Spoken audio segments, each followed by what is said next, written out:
in 1893. And a matchup of old rivals. More memories will be made here today. I'm gonna bring the fire. Gonna claim my victory. There is the snap, the kick. A team's Van Tippin has won the ball game. touchdown, Derrick Henry. Alabama wins. Make some history. Going deep. Got him. Touchdown. While we scream, roll tide. Chase McClellan. Touchdown, Alabama. This game gets folks in this thing stirred up. You guys ready? It's gonna be a fight. Bring the fire. Gonna claim my victory. Give the ball up and over and in.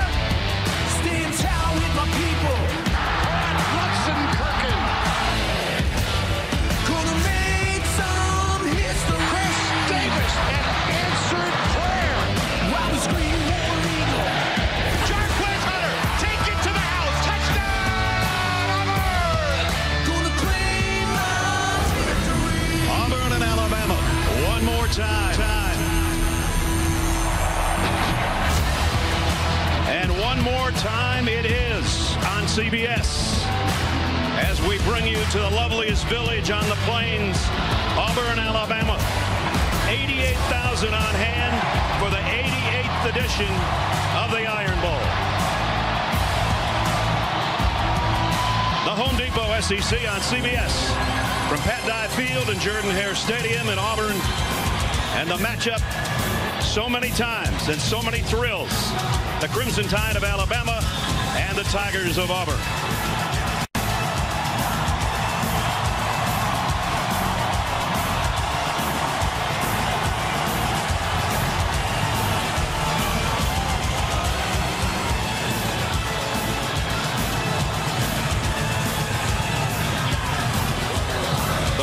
Not what the Tigers had hoped for at this point of the season, but the fans don't care when Alabama's in town.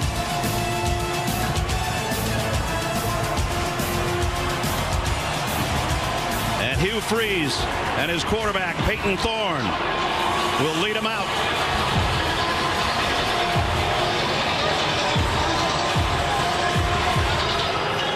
On the other side, Nick Saban, the once beaten Crimson Tide, and ranked 8th in the country.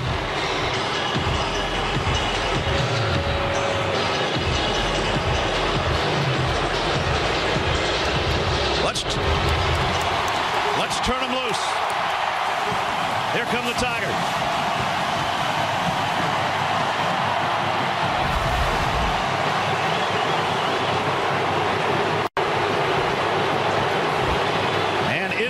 The Tide from Tuscaloosa.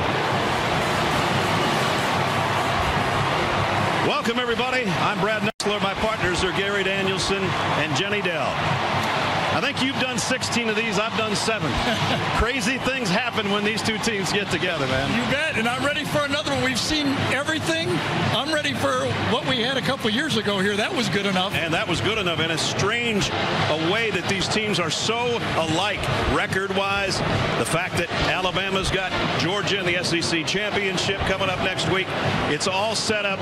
And let's kind of take you back 2 years ago. Bryce Young and the Alabama Crimson Tide had all kinds of problems. Yeah, remember how that pass rush affected Bryce Young, and then the comeback, and then that last drive, Ness, Bryce Young took it over and got it to overtime. And as you said, we might as well stick around for the 4th overtime. That was the one that did it. And Alabama had to come from behind and survive. So now we head into a new season. And Alabama comes in on a 9-game winning streak. I don't know that I've ever seen a guy improve more over the course of a season than Jalen Milroe. Absolutely not. The whole season changed when Jalen Milroe became the centerpiece of this Alabama offense. He earned it the hard way. Remember, after one game, he was benched. But when he got back in there, he got his confidence.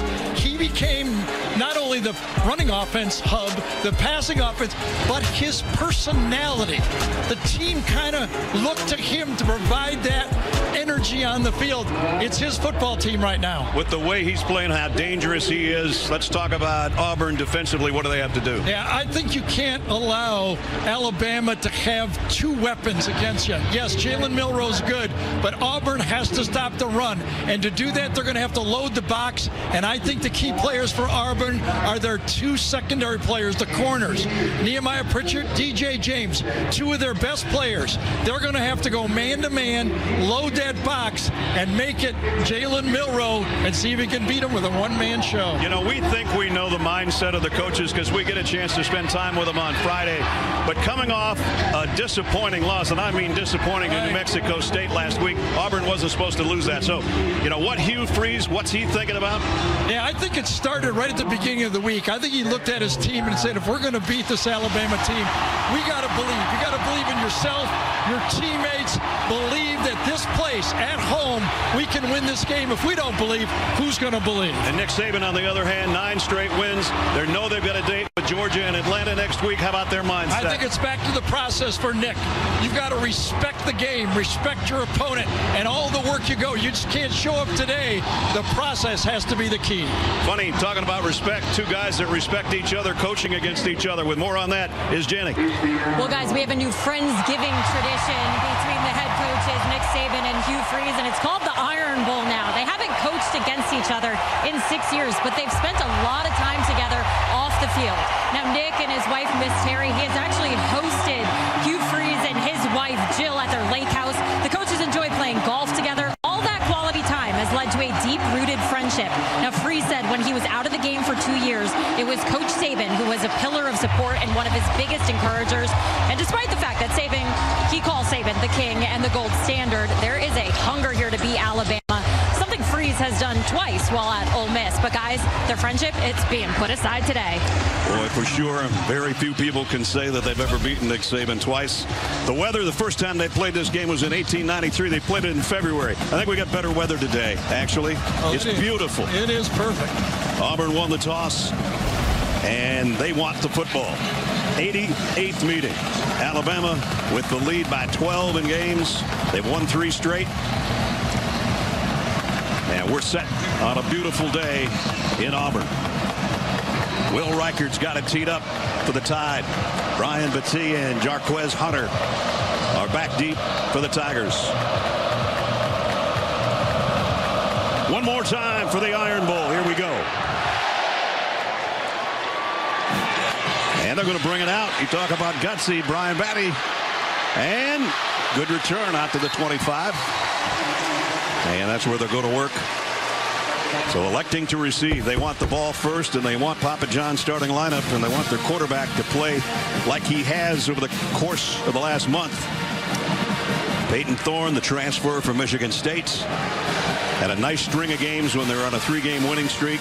Last week, not so good, but his numbers weren't that bad last week, but the overall play wasn't good. When we were here early for the Georgia game, everybody had doubts, but he's earned the team's respect. Yep.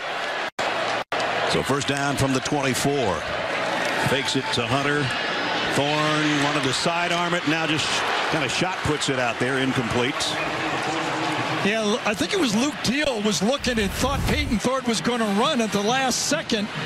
He got the chest pass or the one-handed flip, and as you see it, Luke Deal says, I'll block, just as the ball was being delivered. And Deontay Lawson let him have it. After that, he's back in the lineup, which is good news for the Alabama linebacking core.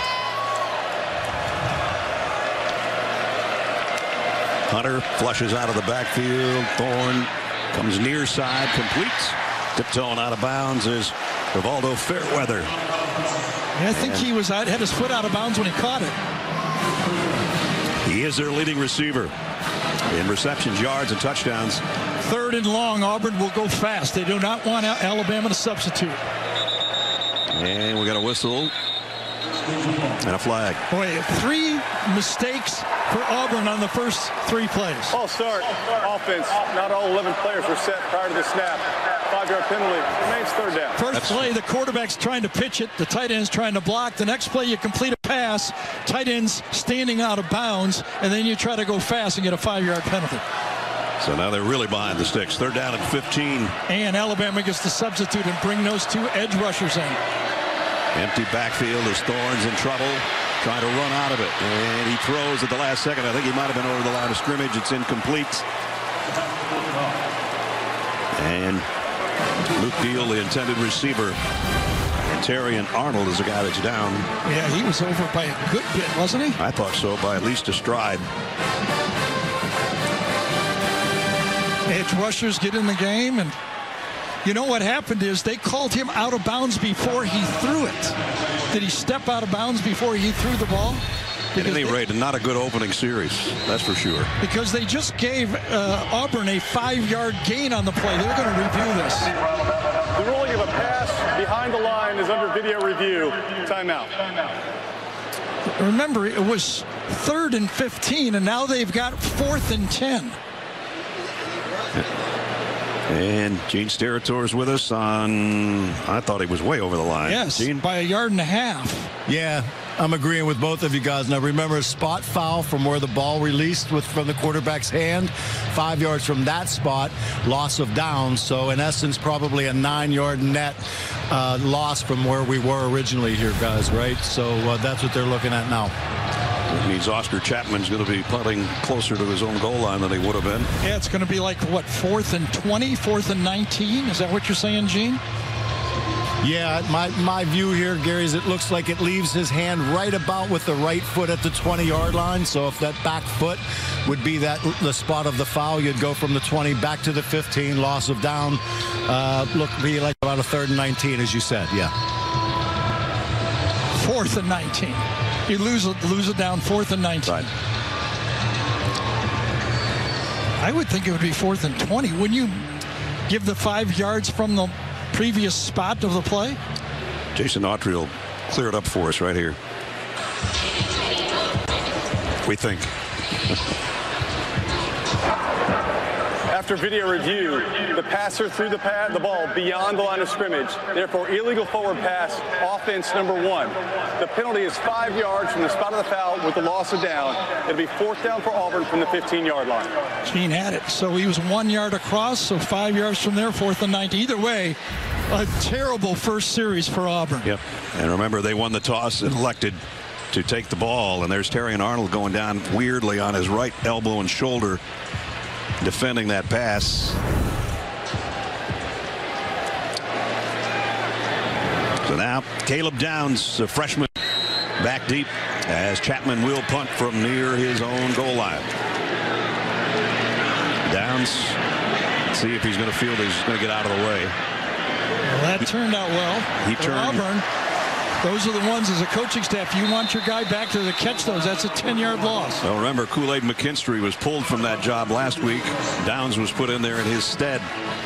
And so a little bit of punt return problems for Alabama. A 54-yard punt as we take a look at our lineups for Alabama. Brought to you by Papa John's. Starts with Jalen Milroe. Out of Katy, Texas, his 3rd season in Tuscaloosa. And every game he seems to get better and better.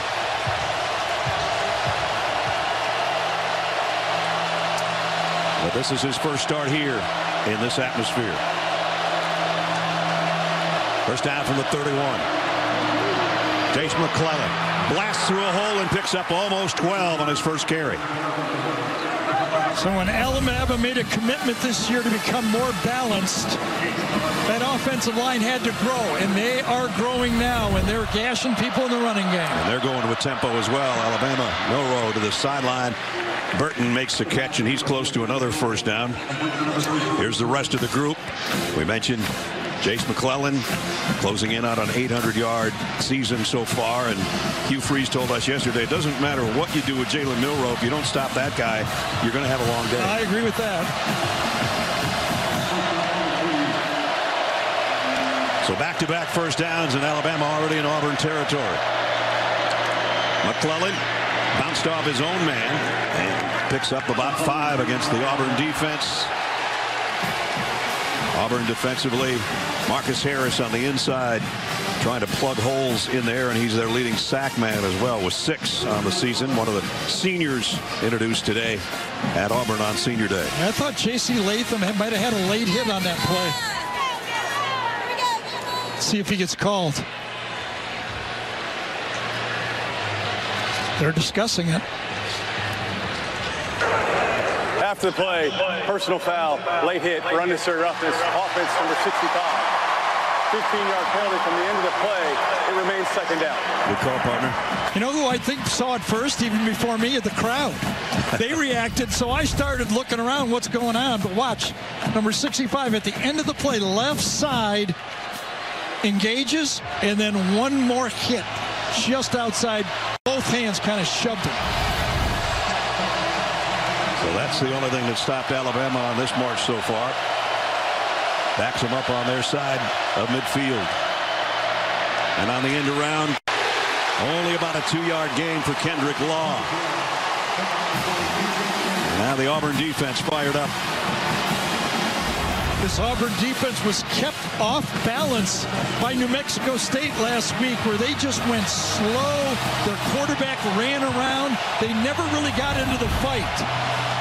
Alabama just gave him an opportunity to get in the fight with the penalty. DJ James with a nice tackle, and it forces 3rd down and 17. And Auburn has to win 3rd and long. Dupree, the tight end, will set up on the left side as Milroe bobbles the snap a little bit. And now he's getting some heat. Late throw down the middle and got it complete. And still going. Malik Benson all the way down to the 21-yard line. So how about that time that Jalen Milroe had to throw? Remember, 2 years ago, 7 sacks. Look at that offensive line now. Step up. You give the quarterback that much time. Milroe loves to throw the ball downfield. Well, they don't win on 3rd and long. They give up a 33-yard catch and run. And a 1st down at the 22. Again, the snap's a little off. Milroe completes to the sideline at about the 11-yard line to Burton. That's another tied 1st down. You know what's starting to become apparent already, just like that Texas A&M game. Harold Burton's a big guy. They started to go, let's target number 3, create a pressure point against this defense, and then see what Auburn adjusts from there. Jermaine Burton, as Gary said, against Texas A&M, just had an unbelievable performance in that game. And he's already involved here today. From the 11-yard line, 1st down, Alabama. This is Roydell Williams. Williams weaving his way through traffic, and he got down to about the 2. It'll be 2nd down and a yard. They can get a 1st down without getting a touchdown. Sometimes your opponent gives you a chance to stop them. You get a penalty late. You get 3rd and long. I thought it was the key to the game. If you get Alabama in 3rd and long, you can't let them off the mat.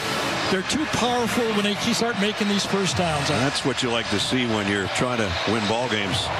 Touchdown on 17 straight drives.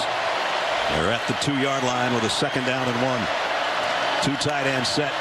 Roydell Williams is the guy that got him there, and he's got him in the end zone. Touchdown, Alabama.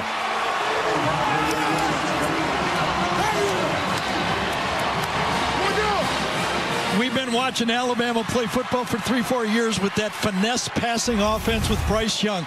Look how different it looks now. They're just loving getting in there, running it inside, double teaming, getting those big, massive bodies on you, and producing 1st downs in that running game.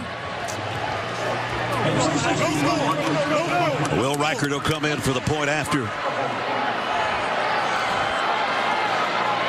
The all-time leading scorer in the SEC, looking to add one more to his resume. And it's up and good. So even when Auburn thought they had Alabama a little bit on the ropes on a 3rd down and long, they gave up a 33-yard completion. And then Milroe with that throw. And Roydell Williams coming in and scores from 2 yards out. His 4th rushing touchdown of the year. And the Tide leads 7-0.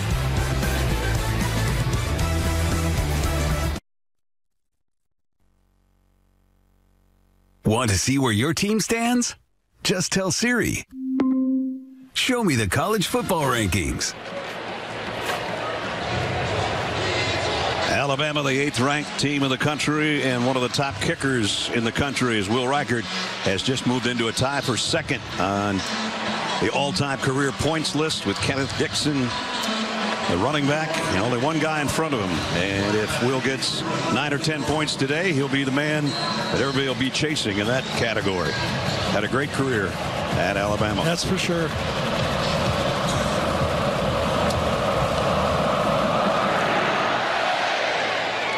Auburn brought it out last time, and they're going to bring it out again. That team, flag down, and it's going to be a face mask. And that should give him a first down out around the 20. Kendrick Law, I think, is the guy. Whoa, man, that hurts way up here. Brian Battie has been basically a kickoff return guy, but that one, you're reaching out. I get it. During the turn, illegal block in the back. Return team number 44. The penalty is half the distance from the end of the run. It'll be first down Auburn. Wait a second. It's got to be on both sides. They can't miss that, can they? He almost turned his helmet around backwards. This is the problem with replay right here. I mean, okay, I get it. Maybe there's a block in the back, but there for sure is a face penalty. I mean, Gene's territory's with us. I mean, this is as blatant as you're ever going to get. Man, that is frustrating. It is, guys. And you know what you're hoping is one official is looking at the runner, action on the runner. The referee in this case behind the play, he's looking at the block. Okay, he sees the block in the back. Will they not look up at the scoreboard? They're showing it. Wow. It's an uncomfortable feeling, Gary, but you can't look up and officiate from the scoreboard. Wow.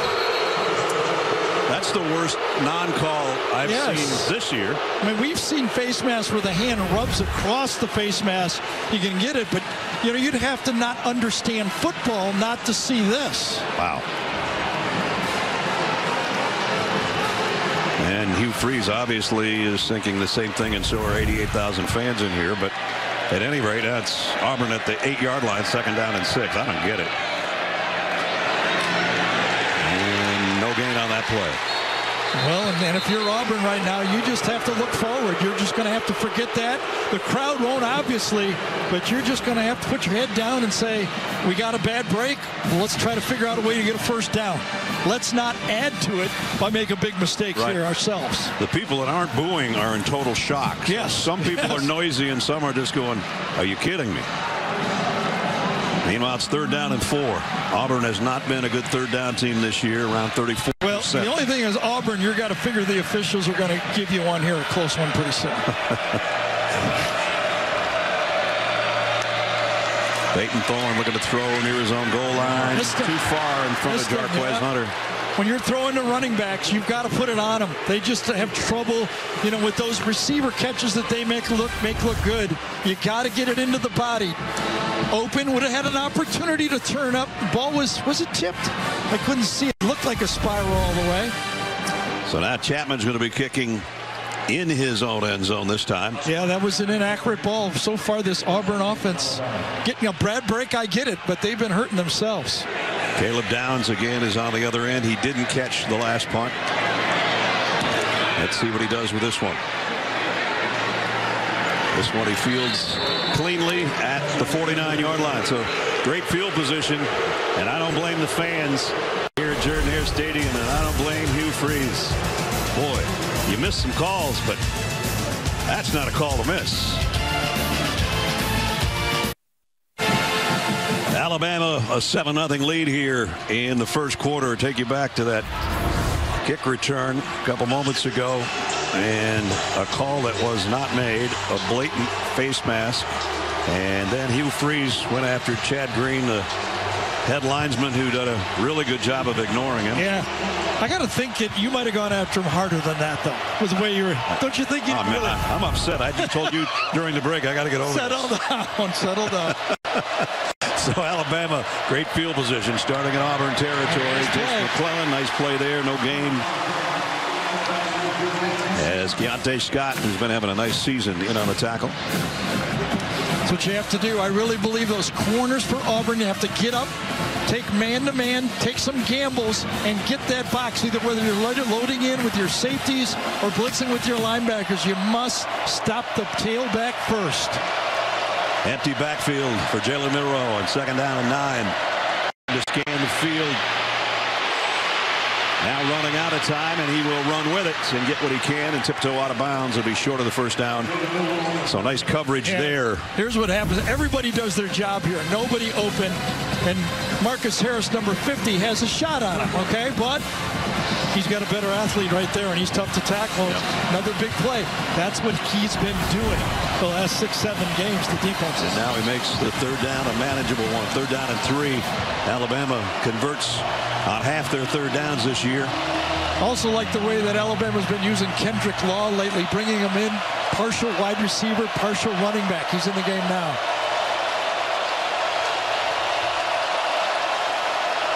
Jermaine Burton in motion. McClellan goes the other way, and he stood up and stopped. Short Larry Nixon put his head in there in a form tackle for Nixon. Yeah, now that's Auburn middle linebacker football right there. That's what this crowd grew up watching. Tailback runs the ball, the middle linebacker fills and takes it on. They've been doing that here for 50 years. Right. Tailback being tackled by the middle linebacker like that.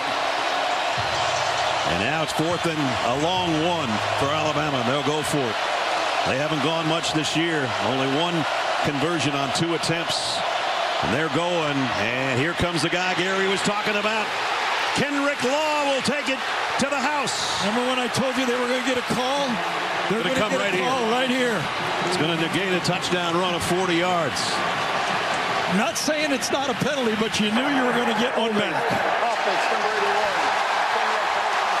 I think it was C.J. Dupree, number 81, the tight end, got his man and turned him. Nice call to Law this time. Watch, left side, right over to the outside. He turns him in. He's got his hand right there on the inside, and that's the call. Just spun him a bit, but anything close, you know that Auburn was going to get one back. Okay, now I can breathe easier. There you go. Well, it negates a 40-yard touchdown that would have made it a 2-score game already, and instead, Alabama's got a punt. Everybody preaches 60 minutes, 60 minutes, but when you take the ball, you have to survive early. You can't be making mistakes early when you take the football like Auburn, and it was close to being over early. James brought it. The punter off the side of his foot. Yes, he did. He goes out around. They're going to run it up. Somebody caught it over there on the sideline at about the 25. Unfortunately, it was going to go farther. Somebody that wasn't in the game. All right. Well, that's going to give Auburn good field position. Midway, first quarter. The flyover earlier, and Aria making her flight, her final time on CBS.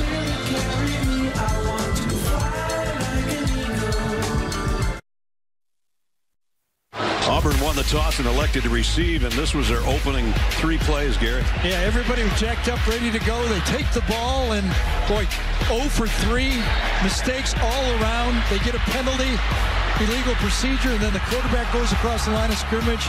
It led to a touchdown, but the next mistake by everybody, officials included, did not. So now you got field position. Let's see if this Auburn offense can get some running help for the offense. That would be GWES Hunter. There it is.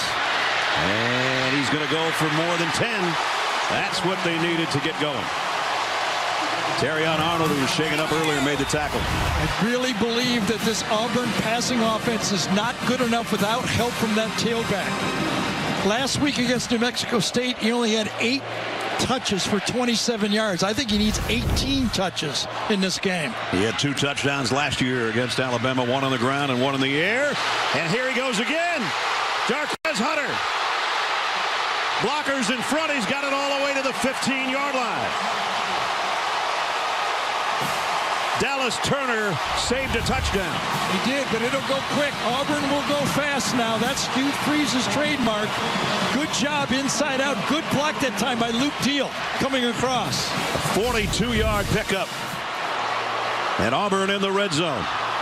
Damari Alston will give GWES Hunter a breather after that long run.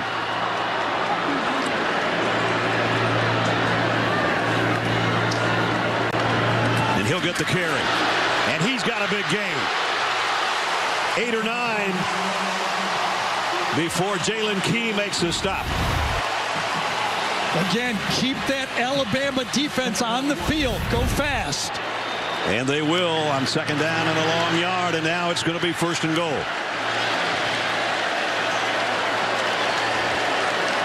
Auburn trying to tie things up here with 5.5 minutes to go in the first quarter.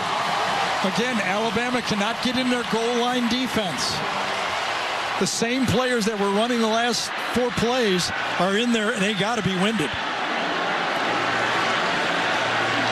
Just inside the 4-yard line, first and goal. 2 tight ends in for the Tigers. Little confusion on who goes where. Now they're set.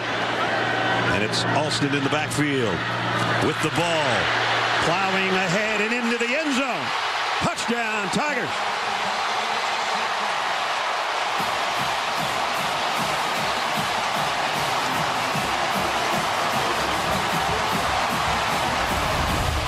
The running game, the tailback running game, the staple basically of Auburn football, if you really want to be honest.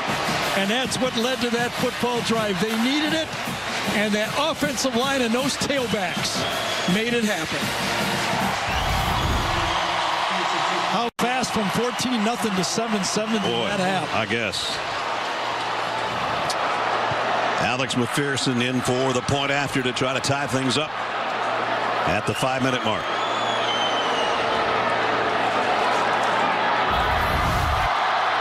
Taking a peek. Oh, I think he was across before his knees went down. I do too. At least they're looking at it, and we'll get one more look here as he dives, balls across. They're going to count it. And McPherson in for the point after.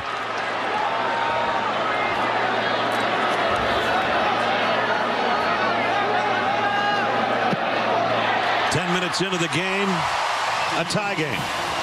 I would say Hugh Freeze is going to be in a better mood as the last time we saw him. 5 plays, all runs to cover 68 yards and a Tiger touchdown.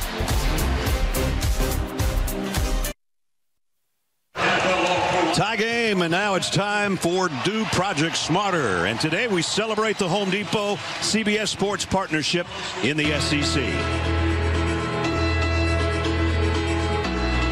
From the plains of Auburn, the swamp will be filled to capacity. Sanford Stadium between the hedges. We welcome you to the Home Depot. The Home Depot SEC on CBS. It's a perfect day for football.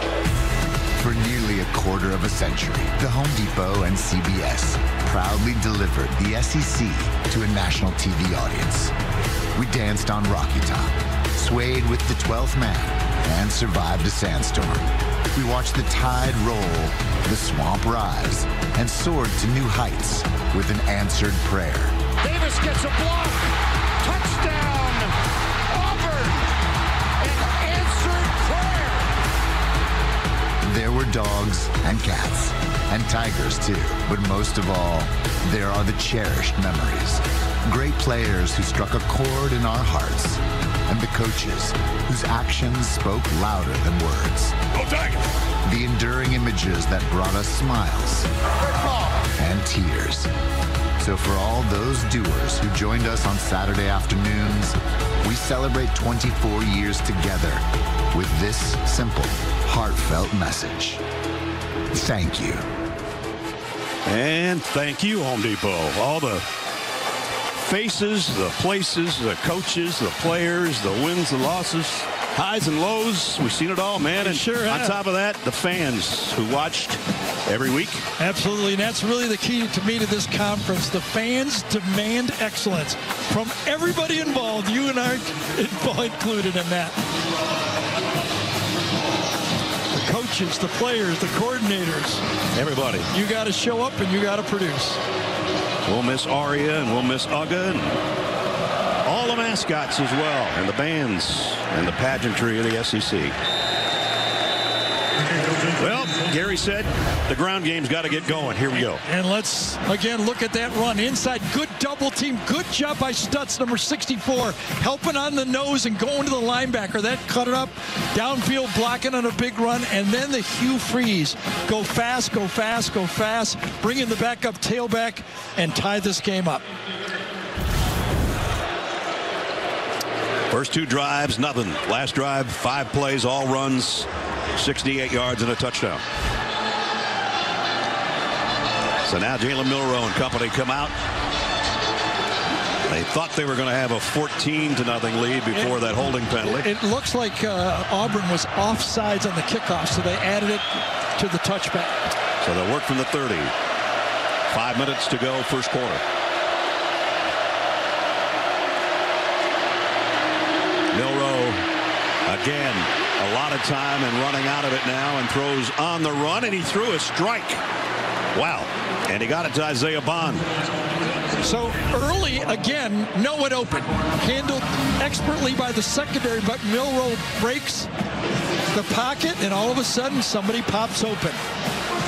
It didn't look, the timing didn't look right on this one. It looked like McLaughlin snapped it before everybody else was ready. They've had some snap problems this year, I can guarantee you that. Well, at least that one was accurate.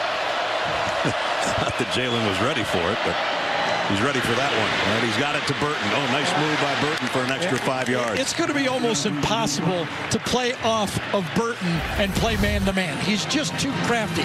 You give him 10 yards cushion, that's just way too easy. Yeah. I don't know how much Auburn feels comfortable getting up and playing bump and run, but I don't know if that's going to work. But Jermaine Burton's been a big part of this first quarter. Jalen Hale in the lineup now as a wide receiver on a first down for the Tide. Roydell Williams in the backfield with Milroe. Somebody's going to have to go in motion, aren't they, from that right side? That formation looks different. Well, it's overloaded, that's for sure. I guess. Dupree stays over there, and they run that way. Yeah, Nick Saban took a timeout. I think your instincts were right. That didn't look right, and called down. I think Tommy Reese signaled down to Nick Saban, go, we've got it wrong, coach. 3:38 remaining first quarter. We'll take the timeout with him. We're even at Auburn. Stay in the know with CBS Sports HQ, the 24/7 free network that brings you the latest news, picks, scores, and highlights from all the sports you love. Watch CBS Sports HQ anytime, anywhere, all the time. And you can catch Gary with the HQ team when we're done here today.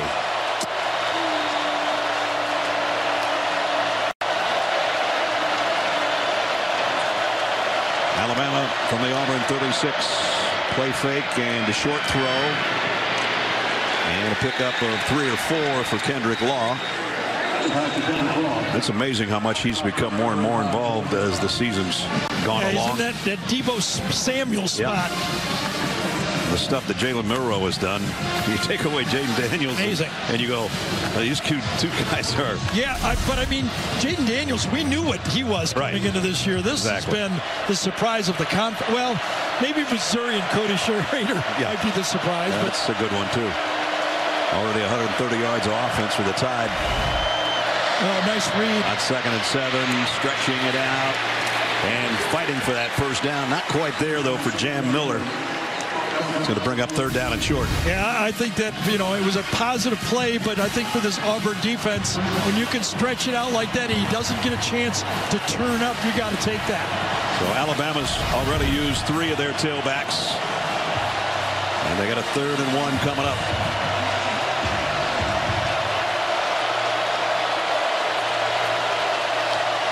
Miller stays in there with Milroe. And he'll get the carry, and he'll get the first down. Not by much, but he got it. Austin Keys made the hit.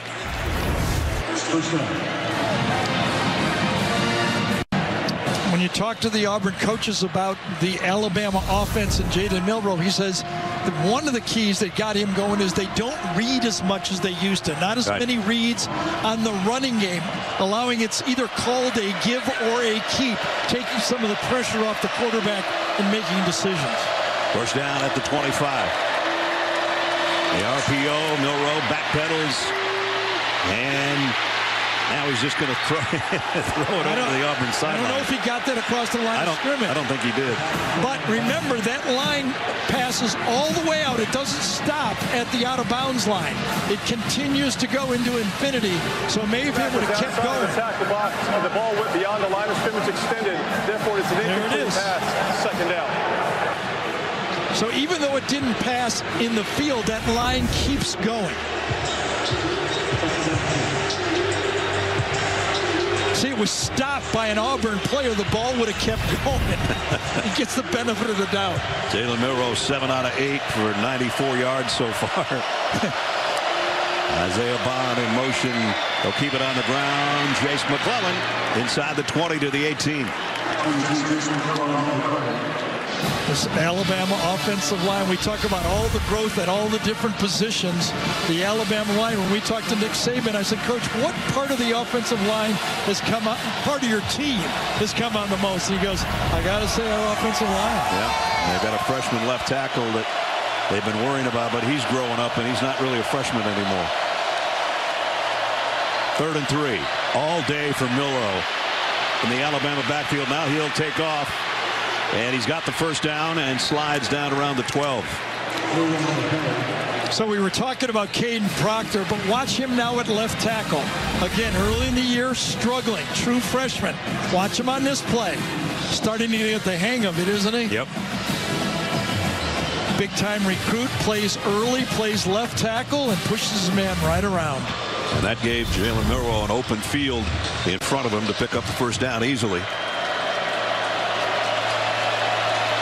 At the 13-yard line.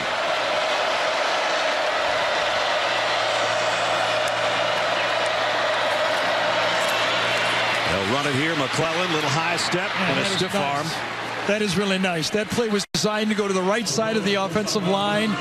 McClellan just uses his eyes, patience. You know, you got to go slow to that hole, and then you go. Then you go. Just patient, and then you go, and he did.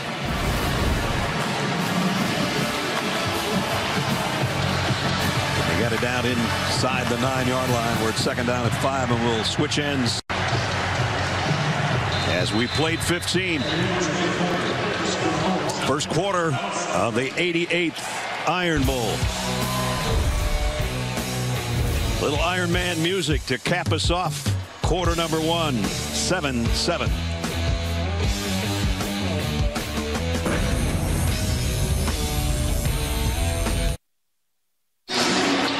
Tie game as we're set to start the second quarter, and Jenny talked to Nick Saban moments ago.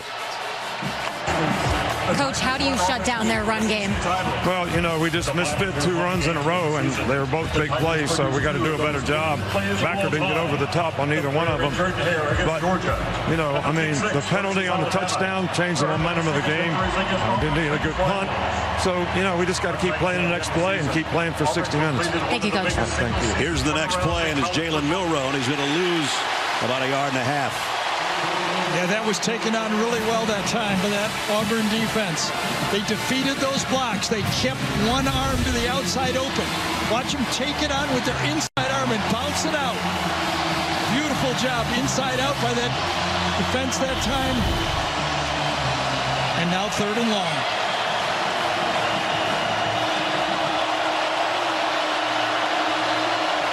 Alabama can get a first down around the 3-yard line. 3rd down and 8. Milroe. He's going to run with it. No, he's not. Touchdown, throw. Now he's crossed. Well, at least he's going to be called as being across the line. It's Nyblack in the end zone. Now let's see if any part of his body was behind the line of scrimmage, because it was called.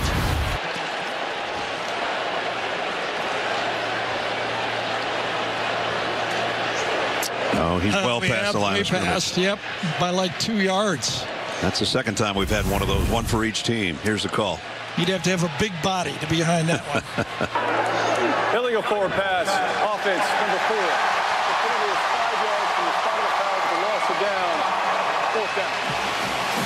So that takes away the touchdown. Yeah, and as Gene taught us earlier, it's a spot of the foul to be 5 yards right from where he released the ball. It's going to make it a little longer kick for Will Reichert. So twice Alabama's been in the end zone. One called back by a holding call. That one illegal forward pass. And I thought he would have made a first down running. That's why I thought he was going to run. Will Reichard for the field goal. And it's good from 32 yards away. So Alabama regains the lead. Will Reichard continues to add to his point total in Alabama. And wait a minute, we got a flag. They're going to decline it. It looks like it was on Auburn. Offside, defense number 34. The penalty is declined. The field goal is good. Timeout. So Alabama adds to its lead here early in the second quarter on a field goal to stretch it out to 10-7. Adam Zucker with this Jeep update and how the game ended at the Big House. Final minute, Buckeyes down 6. Kyle McCord hit as he throws, intercepted by Michigan's Rod Moore. And the Wolverines have won 3 straight over Ohio State since the mid-90s. On to the Big Ten championship game against Iowa. Yes, Gary, back to you. Now, thriller there at the Big House. And here in the Iron Bowl, Alabama with a 10-7 lead. And so that's going to shake up the college football rankings a little bit as we head into next week with championship week coming up. Here's what it looked like coming in to today. Georgia plays Georgia Tech at 7:30 Eastern tonight. Ohio State's going to fall out of the number 2 spot, and Michigan will move up, but then we'll have to wait and see about the other situations with Ohio State joining the one-loss group. You did that so well, I don't even have to watch Tuesday night to find out what's really going. It'll still get all. Oh yeah, oh yeah. It'll get worked out. First down for Auburn. Jarquez Hunter trying to get to the edge. Only got about 2 yards. And Terrion Arnold made the stop along with Deontay Lawson. Auburn's running game got them their touchdown, though. They sure did. I mean, they still have not completed a pass in this game, and they had to turn to the running game to make it happen. Finally, they popped one. They stuck with it enough, popped one, and that was the big play they needed that produced a touchdown. And again, as Gary said, Peyton Thorne, no passing yards yet. Going to try to throw on the run, going to his left, and that was an errant throw. Not even close. Had the blitz coming. He knew it was coming from the opposite side. Jalen Key was coming, and good call to get him on the run by offensive coordinator that time. I don't know if Hugh Freeze is or Philip Montgomery is, but whoever called it was a good call. And the possessions, 2 punts and then the touchdown with 5 plays all on the ground.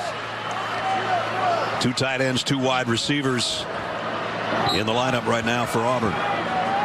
They do not have a big play wide receiver for the most part, and the guys that started when we saw them earlier in the year against Georgia are not the starters anymore, but that's a nice catch. That was pretty. That was way out in front of Caleb Barton, and he snagged that baby for this is a play designed because they know that Alabama loves to run combo, so they have 2 guys go out and then pick for the outside guy who comes right inside.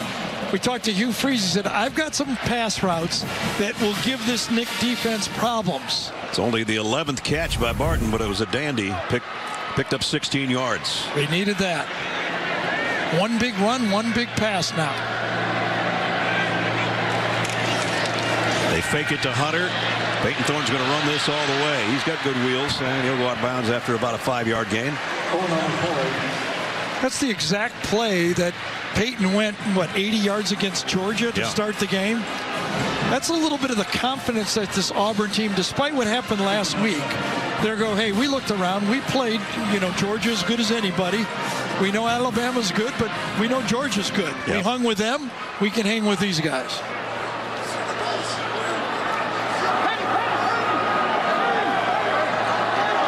Second down and 6.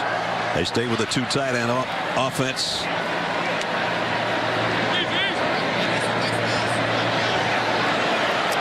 Yeah, they got to get out of it. They're going to have to take a timeout. Well, they had a man in motion, and the snap should have come while he was still moving, and that didn't work out either. So Auburn takes its first timeout. They trail the Tide by 3.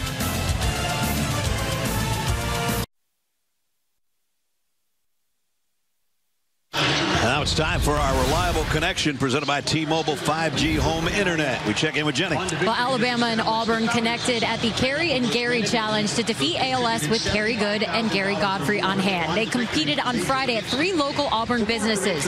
Now, Bruce Pearl and former Alabama cornerback Antonio Langham, they were there to join in the competition. Pearl flipped and stacked the most pancakes at Stack's Kitchen. Coach won again and mixed the best drinks at Hamilton. You see here, they finally called a substitute in for Auburn. They wrapped the gift the quickest at Rhapsody. And guys, last year the fan base combined for over $80,000. This year the goal, $250,000. That's awesome. How about that? You notice Coach Pearl's stack was pretty high, but those things looked a little ratty, man. They were kind of torn up. I don't know about his cooking prowess. 2nd down and 6. From the 46, GWES Hunter nowhere to hide this time. Got back to the line of scrimmage. Might have gotten a yard out of it at the very end. Yeah, this Alabama defense, I'm not saying it's easy to run on them. I mean, they do a good job. Coach Saban told Jenny, one linebacker bust. That was the key to that long run. But you can't give up on it if you're Auburn. They're just not a good enough passing team to get throwing into a passing game with this Auburn defense. See if they can pick up 5 here. They're 1 out of 3 on their 3rd down conversions. Well, they keep it on the ground. It's going to be an empty backfield. So unless it's Peyton Thorne running, it will be a pass.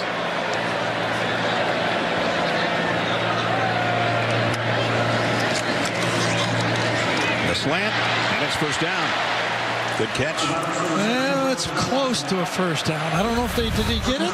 Javarius Johnson, the guy that caught it. Yep. Nice. Ooh. Yeah, he fell across. Beautiful. Malachi Moore was right there to make the stop as soon as the ball arrived. But they moved the chains. The 11-minute mark.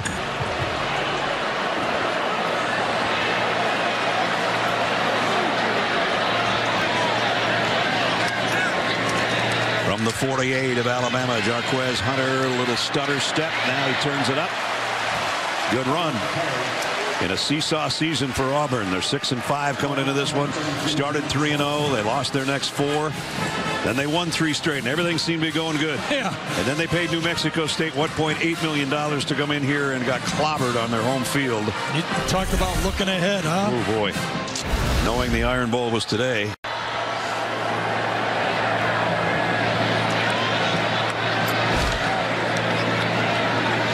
Hunter. Another 1st down. And both teams still pushing. Right. I heard the whistle, but he was past the line when I heard it. Jihad Campbell will give him credit for the tackle. I guess there was about 10 guys there. I don't know how you sort that one out. Following up, nice block inside out by Britton, number 53. I think it might have been Stutz, 62, but that exemplifies the Iron Bowl right there. Absolutely. About 10 guys shoving each other.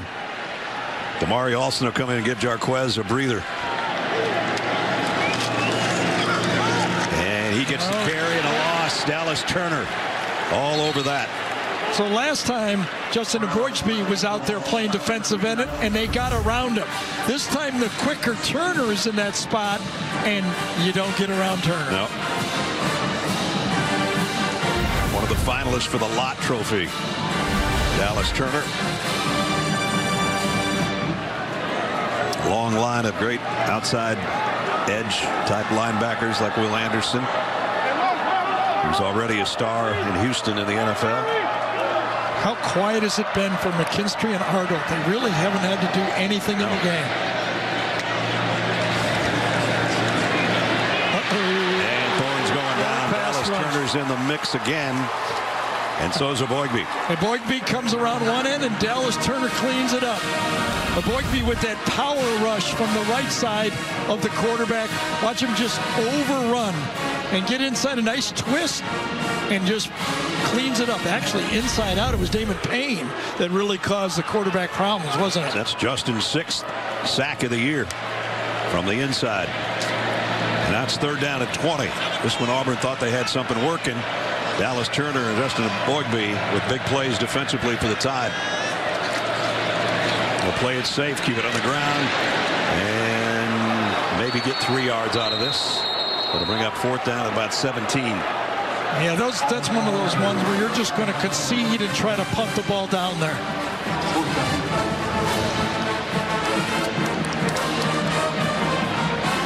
Peyton Thorne and his head coach having a conversation. Caleb Downs will backpedal down around the 10-yard line awaiting Oscar Chapman's punt. Downs took one for a touchdown last week. And he lets this one go. And it's inside the 1. Talking about being in the right seat at the right time. Jalen Simpson right in the corner by the pylon. He lines up 2 yards inside the sideline, and the ball bounces right at him. You remember that 71-yarder that Oscar Chapman hit against Georgia earlier this year? Yep. Had same kind of look to it. Look at that. And on the hop. And the big hop, the comfortable hop. Look 44 yards down to about the 1 foot line. So the Tide will have the ball, but they're deep, deep, deep in their own territory when we come back. Just a nice little chip shot, 44 yards.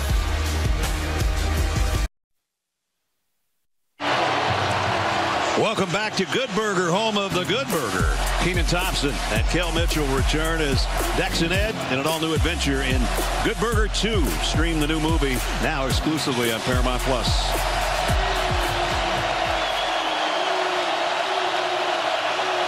Alabama all stacked up there at their own 1-yard line. Milroe under center will try to just get it out a little bit farther, and it's not much. Probably about a yard out to the 2. And that great punt we saw, Oscar Chapman, this is his little wedge shot and dropped it down at the 1-yard line. And Dottie Pepper would enjoy that. She hit a lot of those. Getting ready. Our golf analyst, her husband, David Wither, here at Jordan Hare. You know, when I think back, remember that kick 6 game? I think back to the 99-yard touchdown pass A.J. McCarron threw to Amari Cooper on this play right here. Amari Cooper went all the way down. A lot of things happened in that game 10 years ago. I guess. Milroe in the gun. Chase McClellan gets the call. A little stutter step. Whoa! Cartwheels out. And held onto the ball somehow around the 5-yard line. Well, the guy who downed the ball carrier on that one. Jalen Simpson. Great hit. Should go to him. The ball bounced to him. Now he bounced the ball carrier. Oof, right on his head. And now it's going to get a little bit noisy in here. 3rd down and 6 from the 5. Auburn has not been spying Jalen Milroe. He's been hurting him coming out of the pocket for this Auburn defense. Will they go to any spy?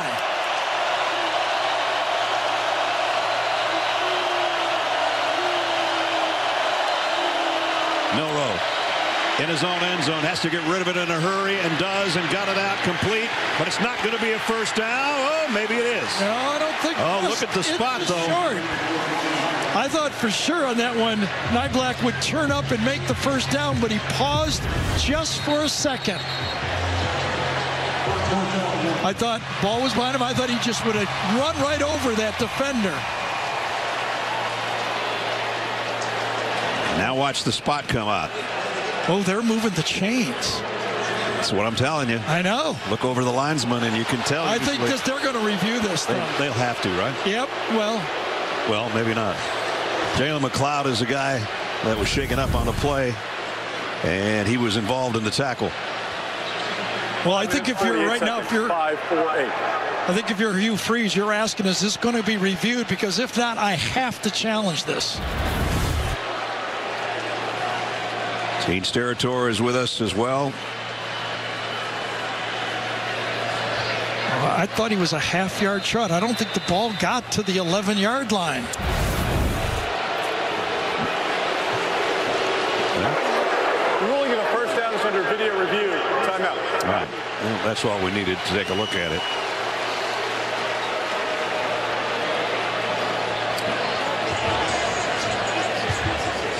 Again, it looks to us that he's a little bit shy. And Gene, what do you think? The part I'm looking at, fellas, is the tight end's lower legs, whether his shin, knees, or anything are down on the ground.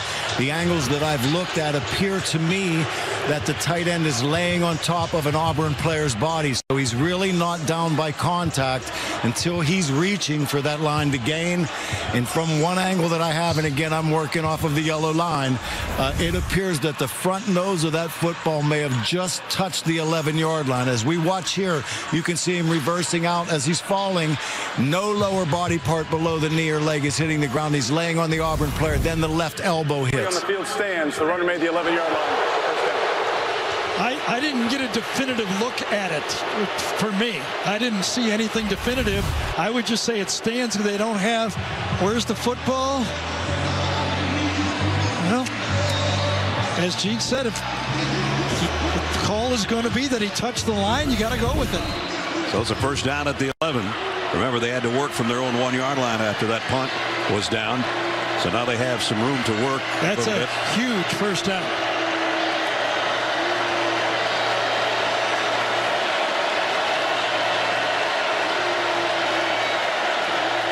Chase McClellan in the backfield with Milroe. Gets the carry and powers his way out. Good run. About 7 more yards for McClellan. Part of that credit for that power has been the change in the playing time for Jaden Roberts, number 77 at right guard. He has been a load over at that position, the right guard position. Alabama going a little tempo here. A quick snap. Milroe in trouble. Got away somehow.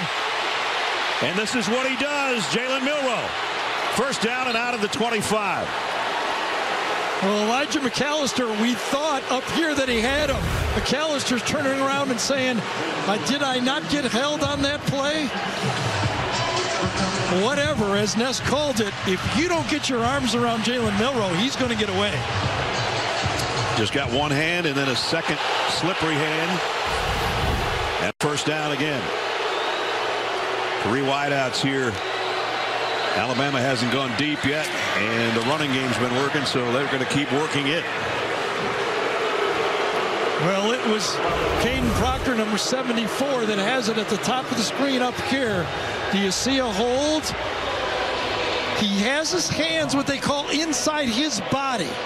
You can hold inside your body. They will allow that. It's when it gets outside of your shoulder pads of the offensive tackle. So they did not make the call. Meanwhile, second down and 4. Roydell Williams checks in with the Alabama backfield.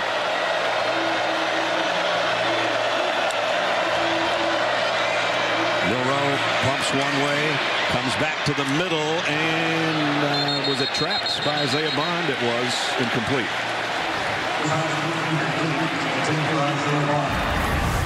A lot of close plays so far in this game, isn't there? Not kidding. That one was not.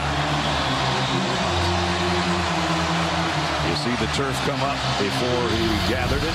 Alabama 4 for 6 on 3rd down. This one's 3rd and 4.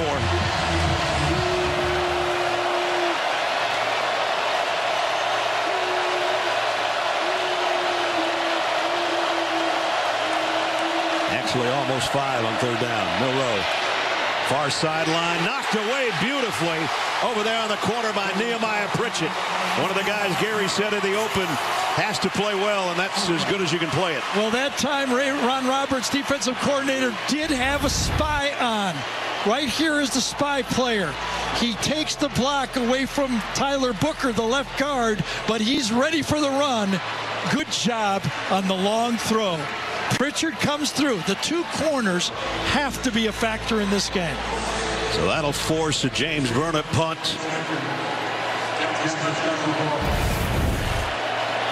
And Keontae Scott back in punt return formation, averaging almost 17 a return. He didn't get his hands on one. And he has to take it on a hop and drops down to the 25, and there's a flag. Well, we both seen a lot of special teams.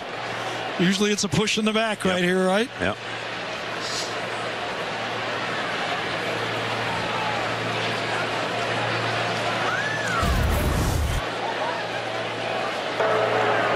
During the kick, illegal block in the back. Return team number 5. 10-yard penalty from the end of the kick. It'll be first down Auburn. Timeout. So with a little over 3.5 minutes remaining in the first half, Auburn's got it back, down 10-7. Adam Zucker in New York. Coming up on the Geico Halftime Report, BJ, Rick, and I get you caught up on today's action, including the Apple Cup, which shall live beyond this year, and new number 4, Washington, now tied up with Cam Ward, Josh Kelly, and Washington State at 7 apiece through 1 quarter. Ness and Gary, back to you. All right, Zuck, we'll see you coming up at halftime. And right now we got a chance to test your knowledge with today's Aflac trivia question. Who coined the phrase Iron Bowl? I shouldn't give you a hint. It goes back to the 1960s. You knew it. I did. You did your studying. Right now, of course, for Auburn right now, remember, they took the ball. You always want to score, but you got to get out of the half now. You don't want to give Alabama the ball to finish this half and get the ball to start the second half. They'll work from the 12-yard line. Just keep it on the ground. Damari Alston, nice run for about 9.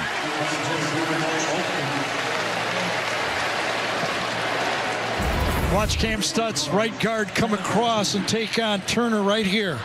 Comes across, Turner takes him on, but then just squeeze it out. Again, Luke Deal does a good job on the linebacker. Good, positive, first down play. Brings the second down and short from the 20. Alston's got a first down and a big opening. All the way down to the 20-yard line. And 15 more, or half the distance to the goal because of the face mask. Damari Alston, a big run earlier, and this one's a blast for 56 yards. Oh, good job. Fairweather that time. Tight end does a good job turning out, and then watch the end of the play. Personal foul, face mask, defense number 6. Isn't it ironic that it's a face mask? Yeah, it wasn't as bad as the first one we saw, but at least they got this one right. Boy, you're thinking, can I just get out of the half? And now you're down on the 12-yard line. 56 yards plus 15 equals 12. Yep, plenty of time now. Let that clock run. If you score, you want to do it with very little time on the clock. Alston stays in there. He and Jarquez Hunter have been the offense for Auburn. Now they're going to run an end around. Convoy in front of Javarius Johnson. Touchdown.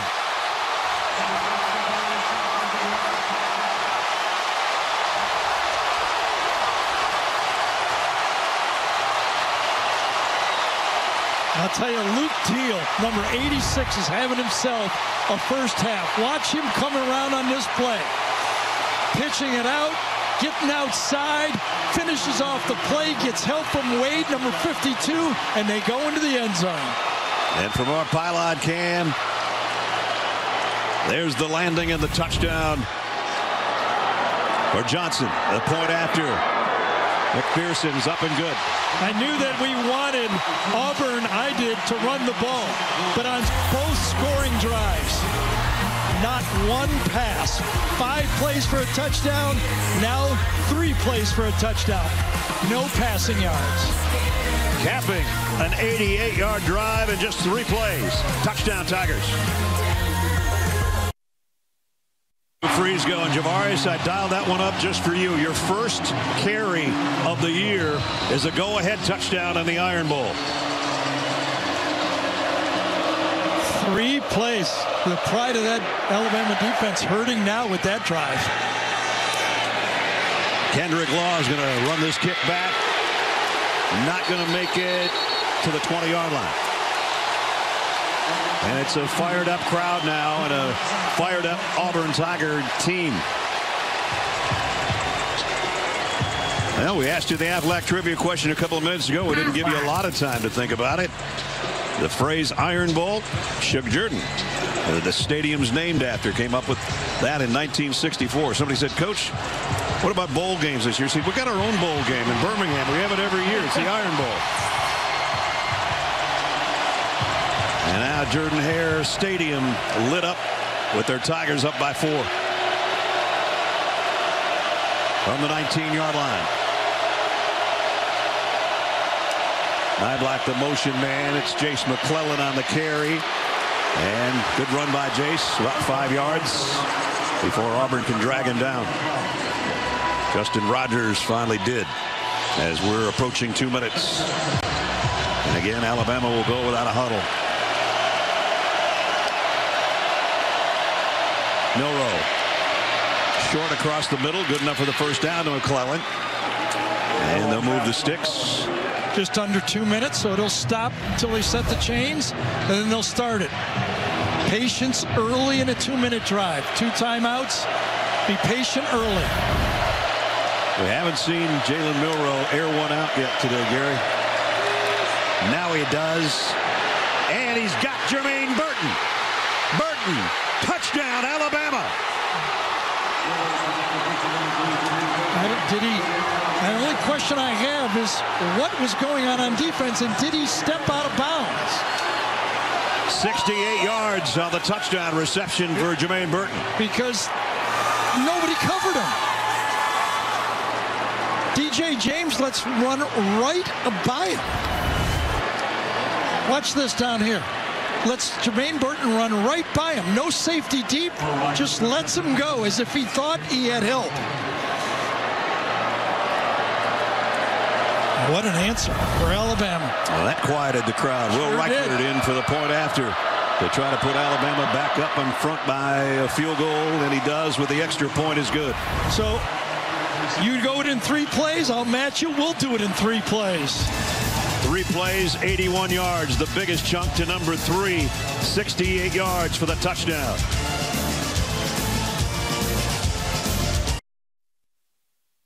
Jermaine Burton, his longest touchdown catch of the year in his 6th.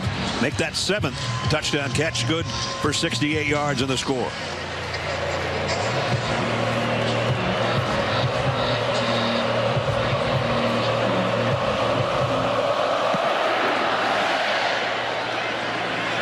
Auburn, we've had more return kicks today than we've had all year. And out across the 20 to the 21 is Brian Battie. Don't forget, coming up, Geico halftime report. Adam, Rick, and BJ will have the day's best highlights, including the game. And it was a thriller in Ann Arbor, and the ramifications on the college football playoff picture. Here's another look at the touchdown. Well, Brad, you said they hadn't gone deep yet, but going deep and then making the mistake right here. Both of these players have their eye on the quarterback, Jalen Milroe. Neither one of them take the deep third. I mean, sometimes you bust as a linebacker on a running play, but when you bust as a safety or a corner, when you have deep third, they change the scoreboard. Look at those 2 last drives. Hadn't taken us 2 minutes to get points in both directions. And that's Jarquez Hunter. Good gain again for Jarquez.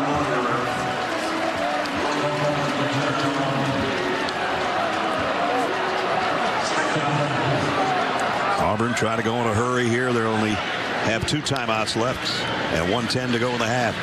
Thorne double clutches, now goes deep middle. Drops it. My goodness. Fairweather. That was a Fairweather drop. I mean, this is the tight end, and this is another busted coverage on the field. Caleb Downs this time lets the tight end get into the middle of the field and right through his hands. That's the definition of a drop right there. He's their leading receiver. That gets you into field goal range too. Field goal range a long ways away now. 3rd down and 4. Worry about the first down for now. Peyton Thorne. And it's be a timeout by Alabama. They'll get the ball back. Deontay Lawson got in there. Had missed some time in the last couple of weeks, but a sack on this one. So the 2nd down pass could have been a big play. Come back on 3rd down, and Lawson got blocked, but kept his wit about him, stuck out his hand, and made the tackle. His 3rd sack of the season, and a timeout.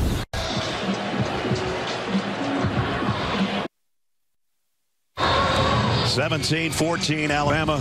Just under a minute to go in the first half. And Alabama's going to get the ball back Chapman will have to punt. Caleb Downs waits on it for Alabama.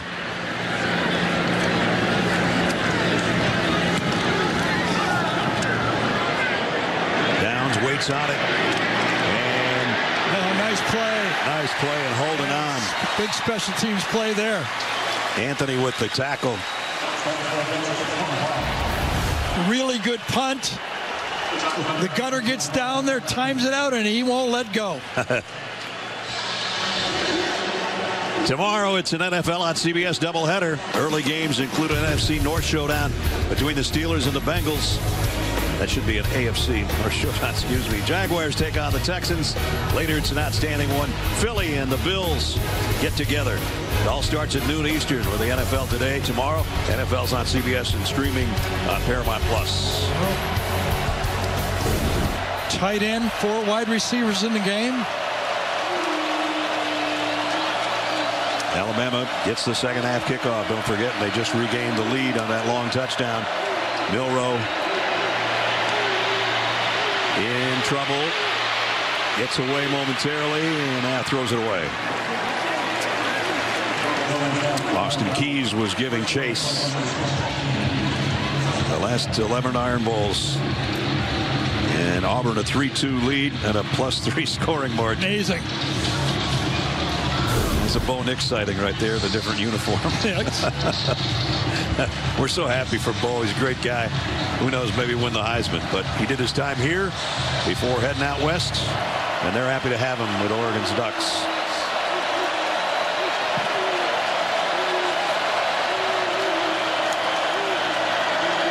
They'll keep it on the ground this time. Jam Miller. He got it to the 30. Rodell Williams, beg your pardon. Quick timeout here. We'll be back in 30 seconds.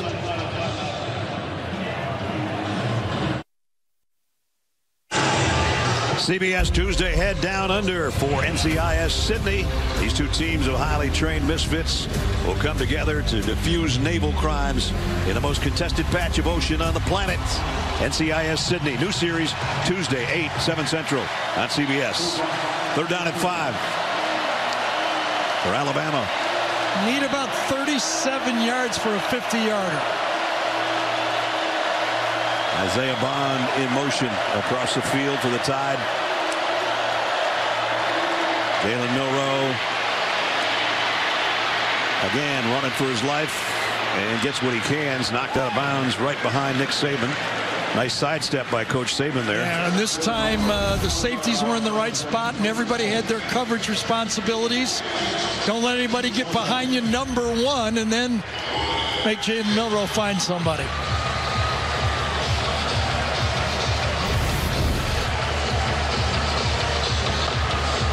So 4th down at 2. Yeah, they got to pump this. They're not going to try for this. So Chapman, I beg your pardon, Burnip will come out. 2 punts so far. 1 was a bad one.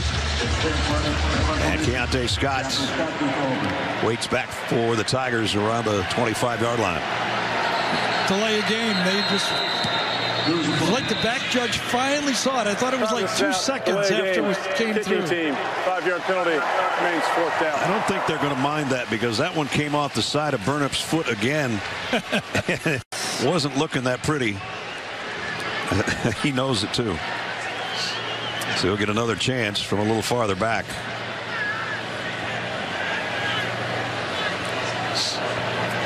Release point off that right foot will be around the 20-yard line this time.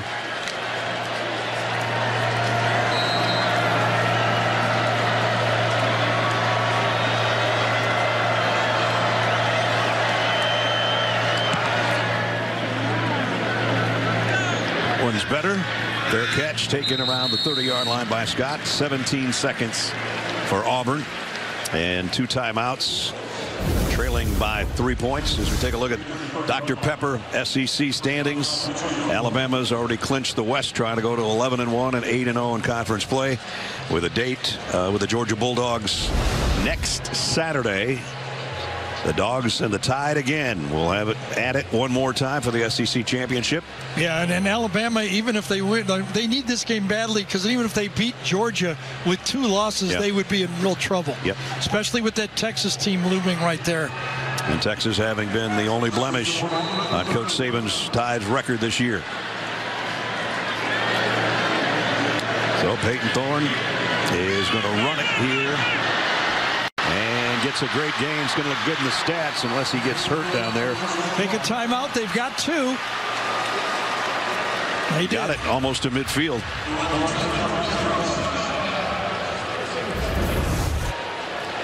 Alex McPherson's career long is 53 yards field goal wise. So still 11 seconds to go. One more timeout left for the Tigers. Yep, you can throw the ball anywhere on the field and then decide whether you want to go field goal or if you're close enough, or you get one Hail Mary. That was a 19-yard gallop for Peyton Thorne. As I'm sure all of you know, a transfer came in from Michigan State.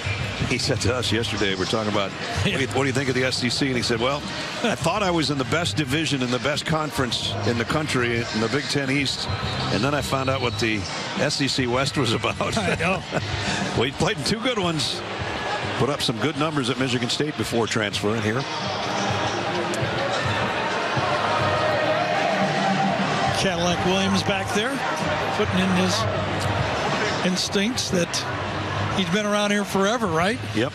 Did a great job as a head coach, interim head coach. So there you see the target line and what they need here to try to give McPherson a shot at a field goal. 5 receiver group for Peyton Thorne. He can't take a sack. That's the one thing you don't want to do, and he knows that, and he throws it away to save the down. So now this one's going to have to be a quick out or something. Yeah, real quick. You could throw a slant because you could take a timeout. You could throw anything, but it's got to be quick. Yep.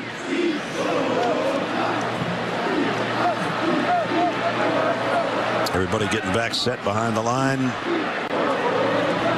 2nd down and 10 doesn't matter, but where the pass is going does. Thorne. Deep middle, incomplete, and that will do it for the half, I think. Well, we have the ability to put 1 second on the clock. I don't know if you're aware of that. It's too soon. It's 10 years. 1 second remaining. Oh, there is 1 second. Oh, my goodness. Okay. Might as well use it. Every 10 years, you're allowed to put 1 second on the clock. And sometimes it works out for you. Yep. And sometimes it doesn't. Correct. This time, you got to throw it into the end zone, right? Yeah.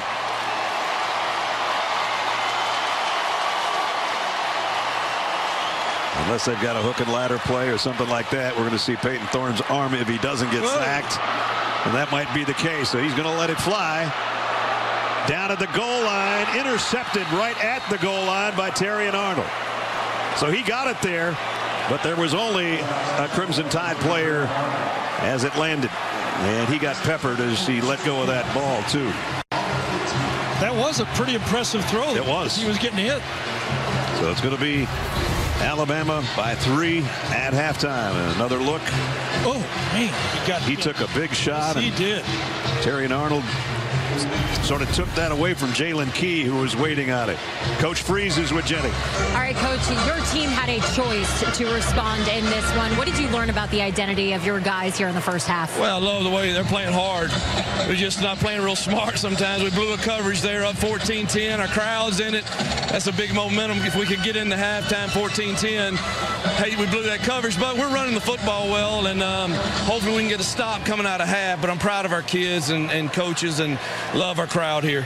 Thank you, Coach. Thank you so much. So they'll head into the locker room, try to make some adjustments, and here's the last play of the game, last play of the half. Both sides on this one. Oh, man. Dallas Turner and Braswell with a Peyton sandwich. End of the half, 17-14 Alabama. We'll send you to Adam Zucker in our New York studios now for the Geico halftime report. All right, Ness. Thought it was going to maybe be the pick 6 like we had with the Jets-Dolphins game yesterday at the end there. Coming up here on the Geico halftime report, the game lives up to the hype and a top 10 upset in the Bluegrass State after this word from your local station.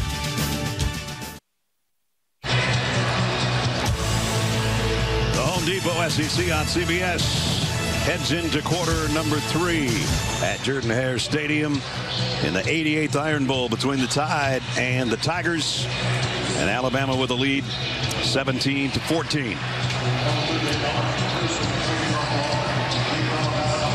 Roydell Williams and Kendrick Law await Alex McPherson's opening third quarter kickoff.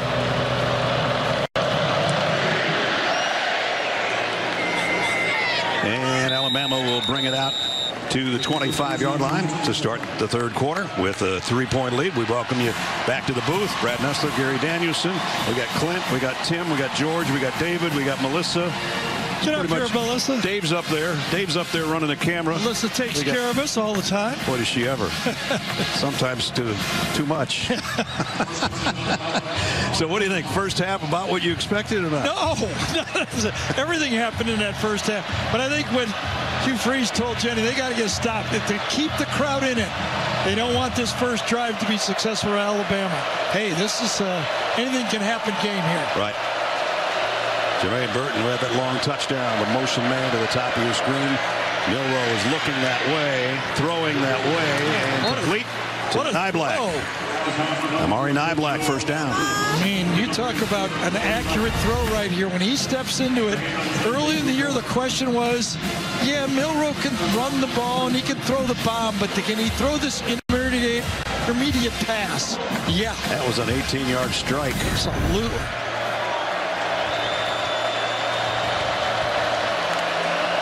From the 43, back to Jace McClellan. Nice move outside, dips inside, and he's got 10 more. McClellan, Isaiah Bond got a nice block on the outside. Talked about Jaden Roberts, number 77. Watch him pull. He's at right guard, and watch him swallow the right side of that line. Yeah, that's the way you do it. And this time, no holding, and a very successful play. So back-to-back first downs. With Booker in there and Roberts, that's some power inside.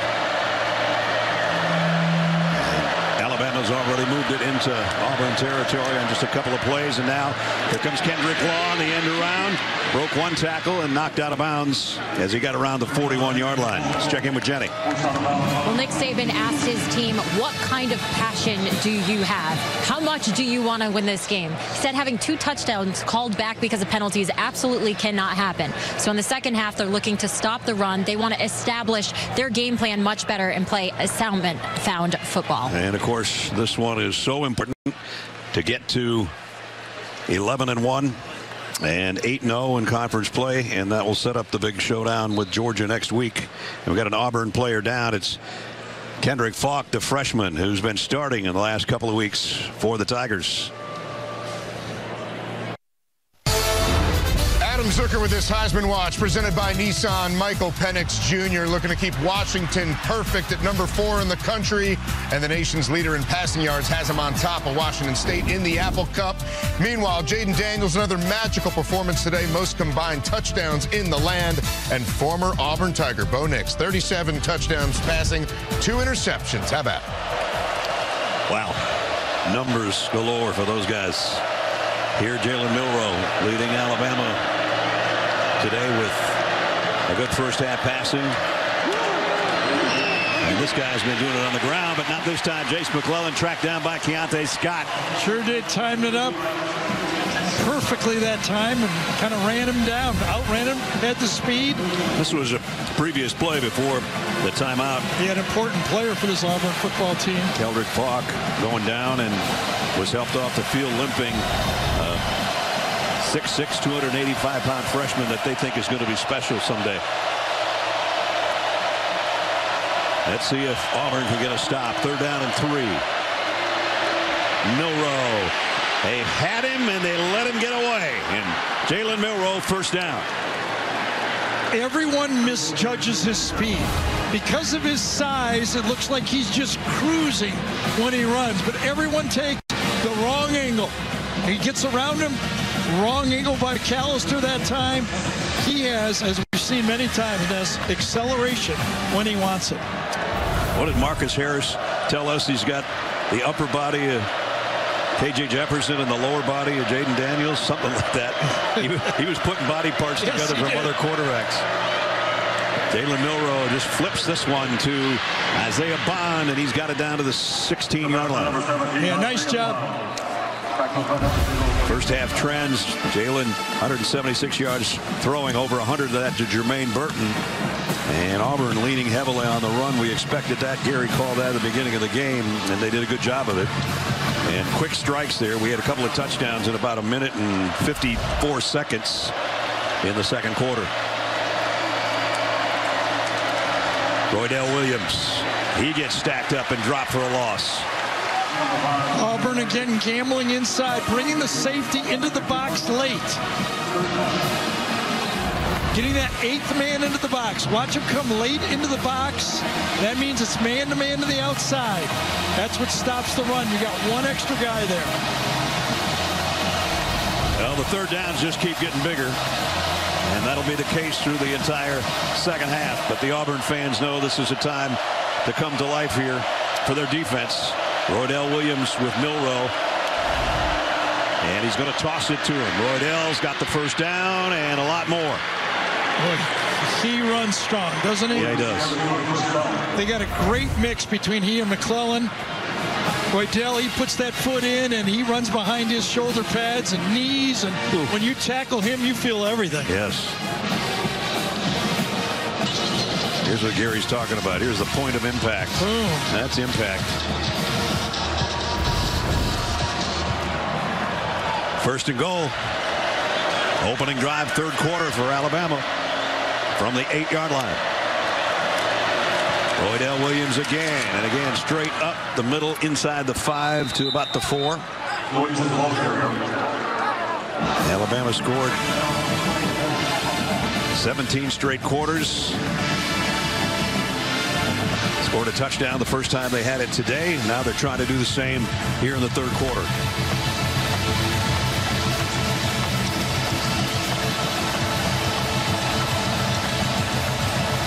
Look at Jermaine Burton on the outside, the bottom of your screen.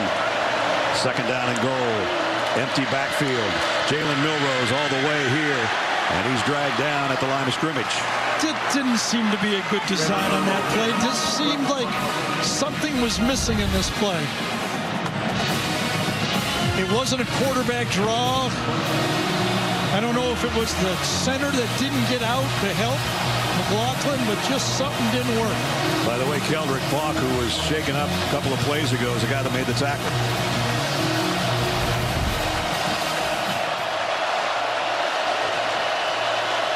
Chase McClellan in the backfield with Milroe, and that's Isaiah Bond in motion. Third down and goal. Milroe looking to his left, fires to the corner, incomplete, intended for Bond, and broken up by DJ James. It's so tough for those corners and safeties to handle that combination of the outside, and that time DJ James did a good job. Watch it, they have to switch, they have to go with their guy. What are they going to do? And a good job. Ball was thrown pretty well. That's about the only spot it could have been thrown, but James with good coverage. So that'll bring out Will Reichard. So take a look at the corner shot. Our AT&T pylon cam that close to being a touchdown, but it'll force a field goal of 22 yards. Trying to add to his point total. Will Reichard, more importantly, trying to put his team a little bit further in front, and he does. With 9:12 remaining third quarter, the opening drive for the Tide nets them 3 more points. 20-14 now, Alabama.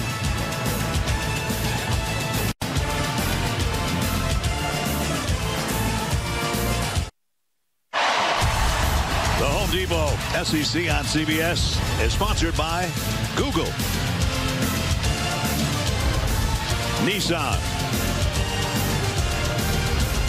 Pizza Hut, and by Twisted Tea, hard iced tea. Beautiful night in Auburn, Alabama. Crimson Tide's opening drive in the third quarter carries them 70 yards in 12 plays, and settled for a field goal by Will Reichard of 22 yards, and that draws Will closer to the all-time point total in college football history. And And Wheels got it teed up. Brian Matee and Jarquez Hunter back deep for the Tigers. And they'll bring it out to the 25, and we'll send it down to Jenny Dell. Well, Kool-Aid McKinstry was raised in Birmingham, and like many players on this roster, he grew up watching the Iron Bowl. So I asked for his favorite memory, and he said, I probably shouldn't say this, but it's the kick six. But for Kool-Aid, it was for a special reason, guys. He played football at Pinson Valley High School, where his cornerbacks coach was none other than Chris Davis. So Kool-Aid said it was wild to watch as a fan, and then having Davis as a coach made it that much more exciting for him. Boy, no doubt. How about that connection? Really. Kool-Aid, they haven't gone his way too much today. A lot of teams don't. This is a keeper by Peyton Thorne that got a couple. One of the reasons they don't is because they're completing just under 44% of their passes when they go at them. An All-American and probably a first-round NFL draft choice. He's been playing since he showed up in Tuscaloosa as a freshman. Jarquez Hunter now 80 yards on the day. He's trying to add to that total here, and he got 5 or 6 before he's hit over there by Jalen Key.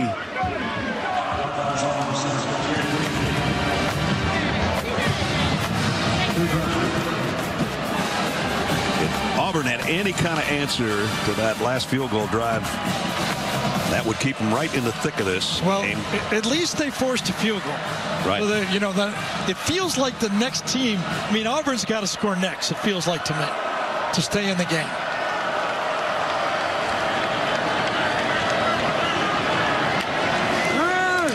Thorne throws a slant.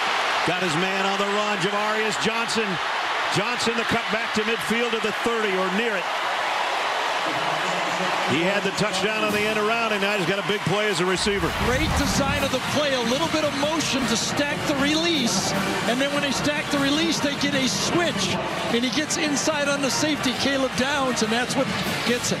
37-yard pickup. Nice design. 31. Little wrinkles, just little teeny wrinkles work. And now Robbie Ashford's in a quarterback, and we know what kind of wheels he has. But he will keep it. Almost lost the ball. And he's still trying to dive forward. Didn't think he went down. He thinks his knees or elbows didn't touch. Chris Braswell made the tackle. We'll take another look. I did hear the whistle, though. He might have had a point. It looked like his rear end was on Braswell. It also might have been a face mask.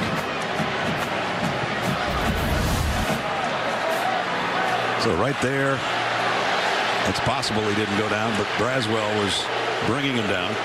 Peyton Thorne checks back in. The crowd boos after watching the replay. And it's 2nd down and 6. Auburn with a good drive going, courtesy of that Javarius Johnson reception from Thorne, and now they run out of time and have to take a timeout. Yeah, they're more expensive in the second half than they are in the first half when you burn those timeouts. And Coach Freeze upsets. That's a vital timeout.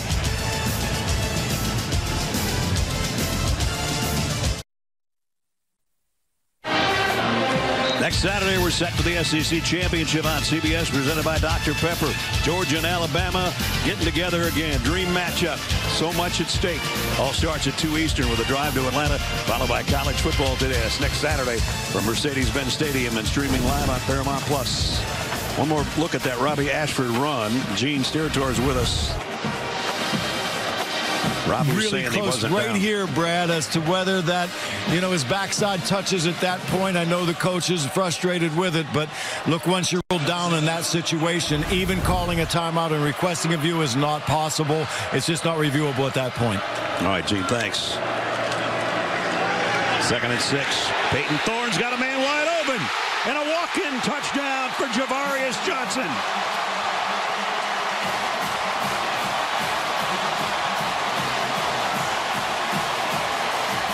There's busted coverages, and then there's busted coverages. This time, just a small rub. He did not knock him. When he comes in motion, watch a small rub right here. doesn't touch him, and then everybody freezes. Didn't even need to pick him on the play. That is a busted coverage. Alex McPherson in for the point after. I'll take your busted coverage and raise you one.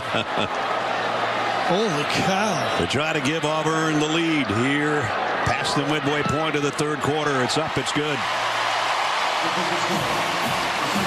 Peyton Thorne first went to Javarius Johnson, a 37-yard pickup to get it to the 31-yard line. And then a couple plays later, wide open from 27 yards out. Javarius Johnson and Peyton Thorne, and the Tigers in front.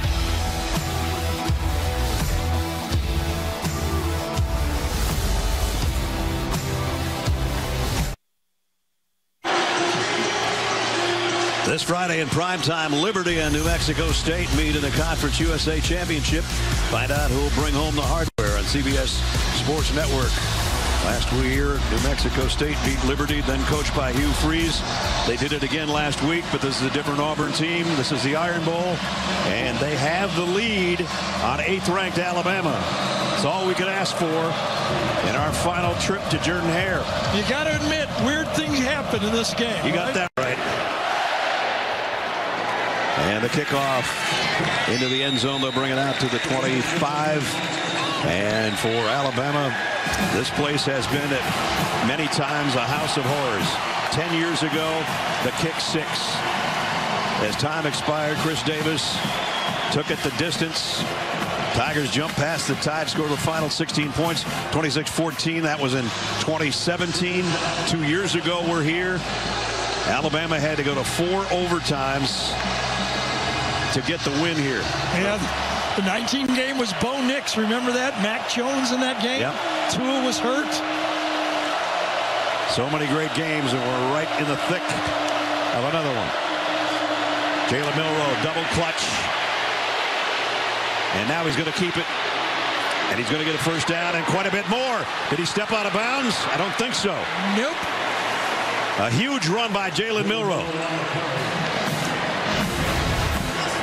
You have to have somebody that is ready for this play if you're Auburn. When he breaks containment, you know, we talked about it. Bo Nix, Jaden Daniels, he's right in that area the way he can run the ball. Boy, what a tightrope job to pick up 37 yards to the 38.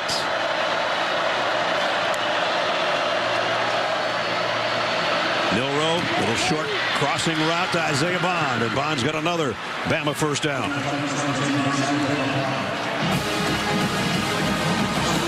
The biggest run of the day by number 4, and then just a little dump pass over the middle to pick up another first down. And Aria's going, this is a good game. Exactly. Get used to it. But a little dump pass accurately. Bond didn't even have to slow down. He's gotten so much better, Jalen Milroe is, on those short passes. Give it to your athletes and let them keep running. They got it all ready to the 22-yard line here as we wind toward the 5-minute mark. And Milroe keeps it. Trying to get a block from Dupree. His tight end did get a little piece of one and got it down to the 18-yard line. Invesco brings you today's Scholar Athletes for Alabama, James Brockemeyer and Tyler Fromm from Auburn. Invesco proud to support student athletes on and off the field with a donation to both Alabama and Auburn's general scholarship funds. Tyler Fromm, one of their tight ends, Jake Fromm's younger brother, and one of the seniors honored today here at Jordan-Hare. Final home game for him. Yeah, Kendrick Law back in the game. He is their wild card player, like a Dylan Bell type player that Georgia uses him. McClellan tried a little fake move to the outside. Did pick up about 3. Bounced out well, though. That's about as good a defense you can play on these days on those type of plays that are going every which direction. Pretty sure if you'd asked Hugh Freeze, you want a 1-point lead with 4:20 to go in the third quarter, he would say, indeed I do. 3rd down and 3.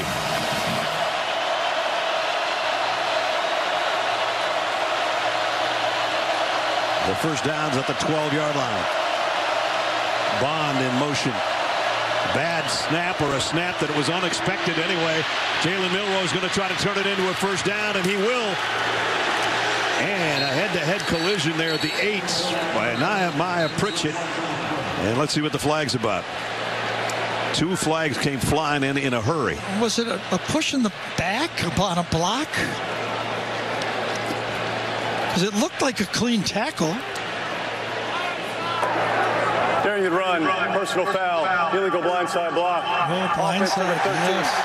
15-yard penalty from the start of the foul. Repeat, third down. Hey, you got to be in the vision of the defensive player. And this one comes from the side. It is a correct call. I did not get the number, Gary, so. I thought it was 19. Yes, Kendrick Law. Yep. So that changes things. The crowd knows it.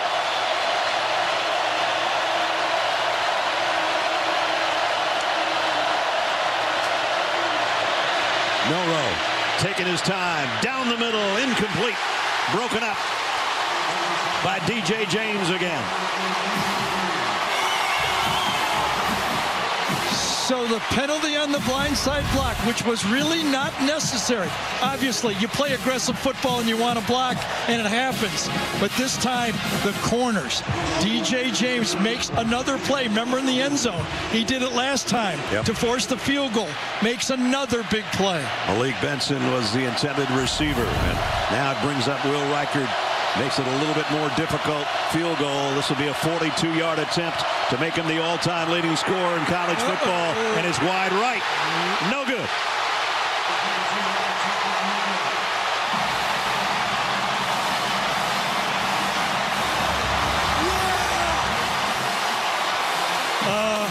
Everybody here believes now that it's a game.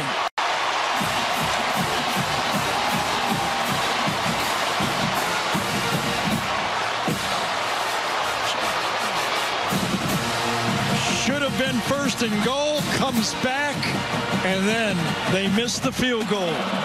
And Mr. Dependable for his entire career for Alabama. Not this time, says Jalen Simpson. And a drive that comes up empty when number 4 had it first and goal. And the word of the week for Auburn, believe they believe. So the Tigers take over at the 24. Here's Damari Alston.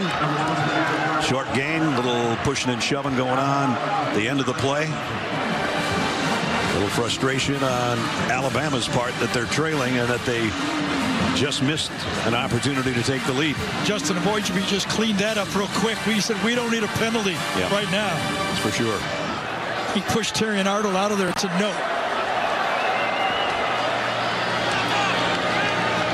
Alston flanks Peyton Thorne. Now switches sides in the Tiger backfield on 2nd down and 7. And Peyton Thorne's going to keep it. Big opening for the quarterback.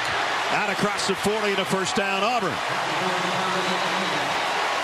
Darian Arnold stopped him, but not before he got 14 yards. Called it a big opening, and it was. I'll tell you, Gunnar Britton, number 53, just turned his man 3 yards out of the way.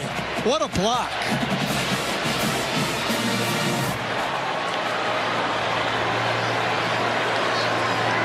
Everybody catching their breath a little bit. Avery Jones in there at center. He and Connor Lew have been rotating. Avery started the first 6 games, got injured. Connor Lew, the freshman, went in and did a good job, but Jones is in there now. Tigers stay with 2 tight ends on first down from the 41. Thorne throws going to his left, and he somehow got it to Javarius Johnson again.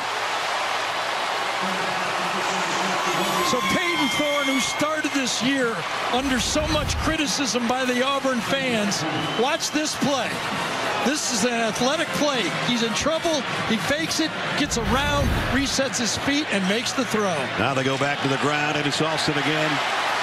He's got a first down. You always got to be ready for the hurry-up with Auburn and Hugh Freeze. He believes it's a big advantage against this Alabama defense. Not letting the Tide substitute.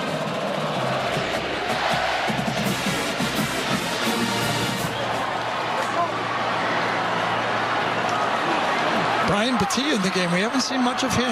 Only on kick return. Yes.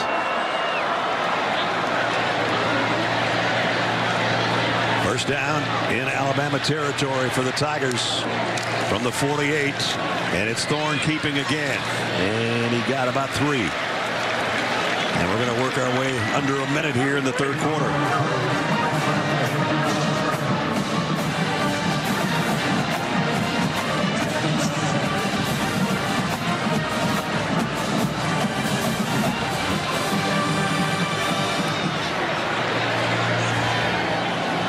Second down and 8 from the 45.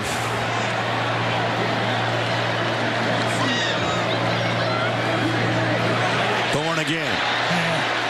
Tough run. He didn't get the first down, but he's close. Playing like a single wing quarterback.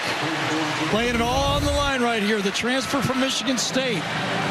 Takes it. He knows he's going to get hit and does a good positive play. 3rd and a yard.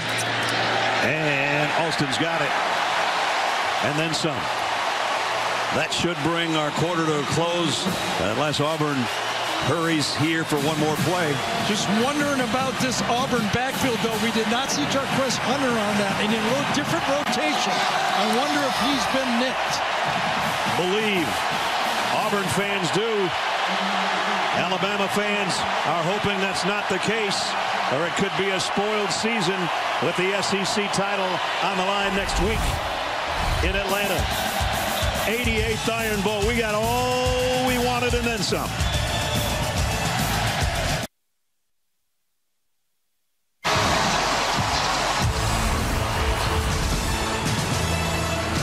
SEC on CBS heads into the 4th and final quarter.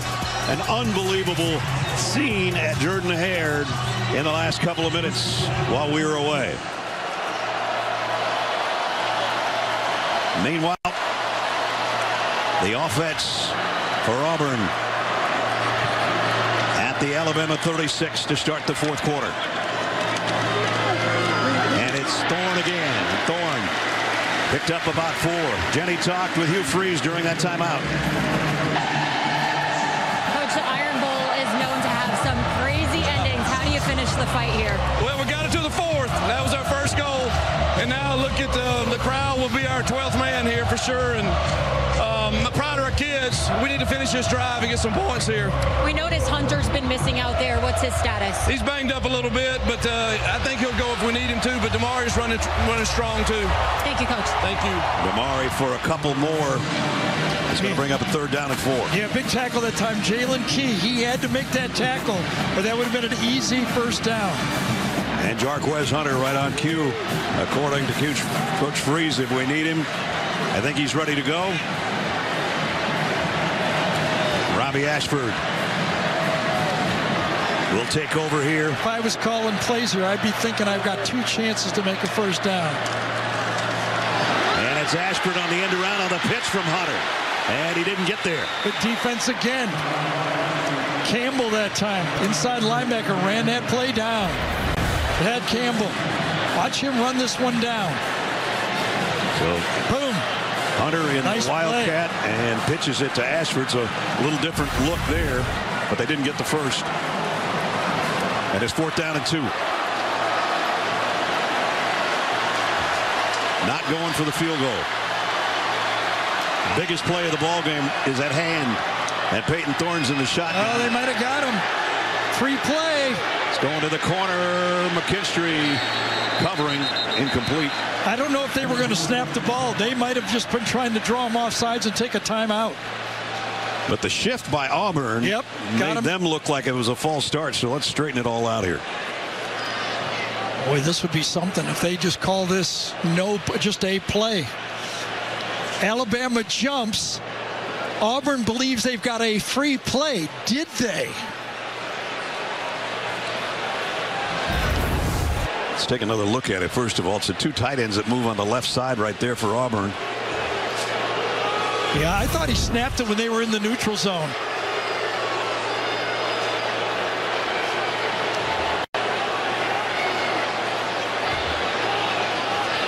And here's the call. Offside, defense.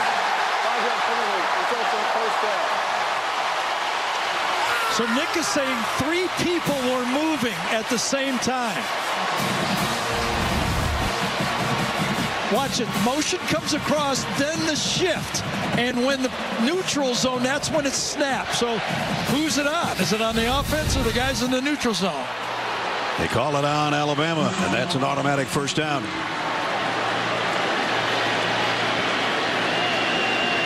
He just said, you got it wrong. I think Gene would help us clear that up. Now we got Robbie Ashford back in a quarterback. We can maybe get to Gene after this play, but it's first down.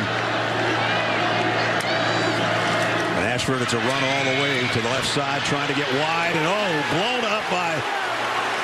Yeah, the leading tackler, Caleb Downs, the true freshman.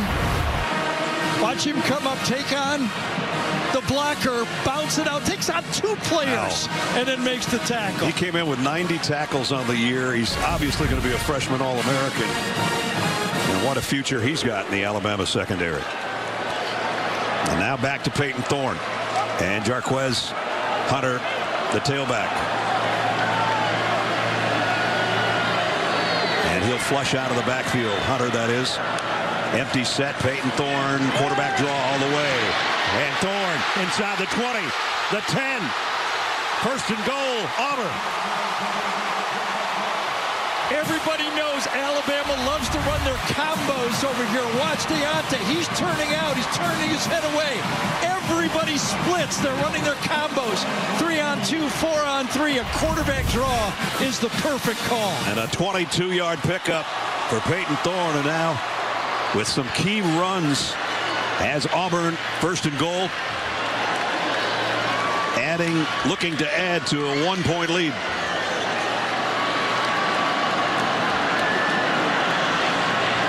From the 8-yard line. And driving down to the 5 is Hunter. And remember, this Auburn defense forced a field goal the last time Alabama was down there. This Alabama defense needs to hold them.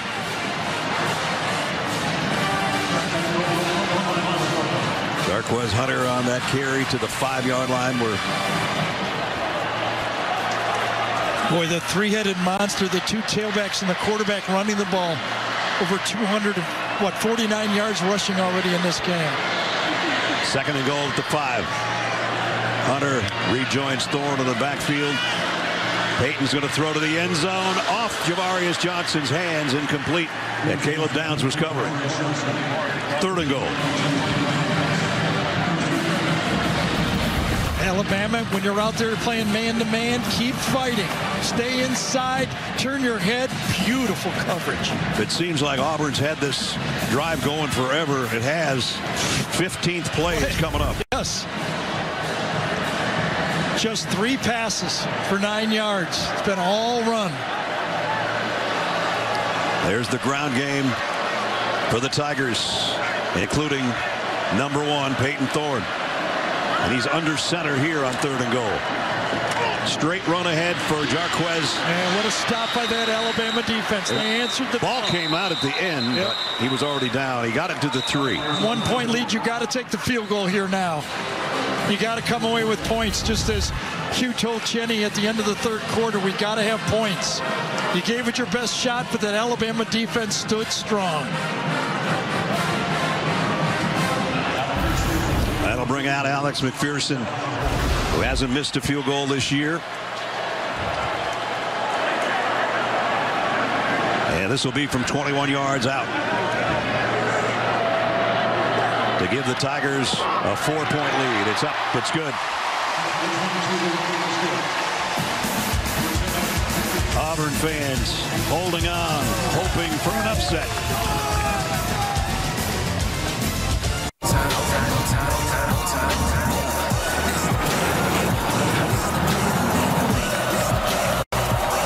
One more time for the Iron Bowl. Here we go. Roydell Williams is the guy that got him there, and he's got him in the end zone. Inside, spins to the goal line. He's in. A little stutter step. Whoa, and far sideline. Knocked away beautifully. Convoy in front of Javarius Johnson. Touchdown. And he's got Jermaine Burton. Burton. Touchdown, Alabama. And back and forth we have gone on our IHG Hotel and Resorts game recap. Auburn leads 24-20, trying to spoil Alabama's season. And we still got a long ways to go. We expected a good one. We got it, partner. You know, I just going through my head right here in Vern's last year in the Tennessee game. He said, boy, I'm really going to miss this. I'm beginning to feel understand what he was talking about. This is something right here. I think the last team that's got the ball might end up winning the ball game. Absolutely. We'll have to wait and see.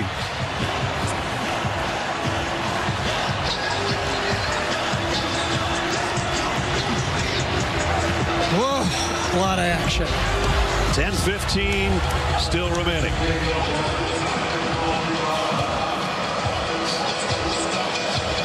We've had long runs, busted coverages, close plays, replays, everything. McPherson's kick will go into the end zone. Alabama will have it at the 25-yard line after we check in. Adam Zucker in our New York studio for the Jeep update. Zuck. Well, Ness, it's tight games for top 10 teams everywhere today. In the Apple Cup, Cam Ward connects with Kyle Williams, and Wazoo and number 4 undefeated Washington are tied at 14. And we're standing here in the studio watching you guys, too. Yeah, don't go away. We got a lot of ball left here on the plains of Auburn. Let's see if Alabama can establish their running game here. They got Roydell Williams in there with Jalen Milroe. And Kendrick Law on a wing to the left. Jalen Milroe pulls it out, looking to throw, and goes down. Gene Asante. They wanted to get the ball to Kendrick Law, slipping him out into the flat. Watch Law go there, covered, nowhere to go. Tries to fake it, stays with it, and makes the play. We talked to Eugene Asante yesterday. Played at North Carolina, and he said, I just had to try this. He's done a pretty good job of it. Really has. Watching these games on TV, he said, I had to give this a try. This being the SEC. Second down and 10.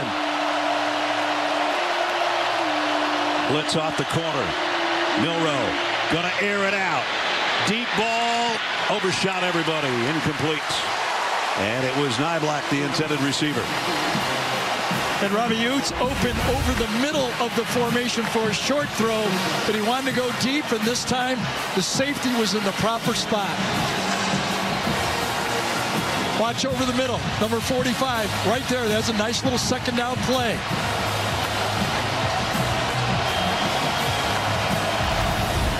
Now third down and 10.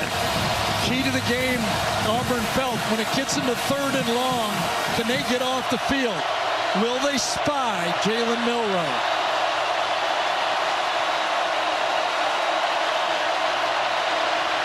Milroe, far side. Burton, did he catch it? He did. I'm not sure how he got his foot down, but he did. Well, maybe not. They're talking. We might have one official overrule the other. It's going to see where his left foot is. That's the one that comes down first. Nehemiah Pritchett was in the coverage. This one might give us our best angle. Oh, boy. Wow, his foot went just on the line they're calling it, or did he get it to come backwards on the grass? I think he's in. I thought it was a catch, too. Obviously, it's going to be reviewed. Happened right in front of the head coach. Called a completion, obviously, on the field because it's fourth down. Alabama has their punt team in, but I think it's got it inside. I don't think his toe's on the white. Do you? I don't either. Right there, it doesn't. It's still green looking. The way he was floating, I thought he was going to float out of bounds, but he actually brought it almost backwards. I thought he was going to float all the way to Hoover, Alabama. So that looks like he's in to me. Gene Steratore, what do you think?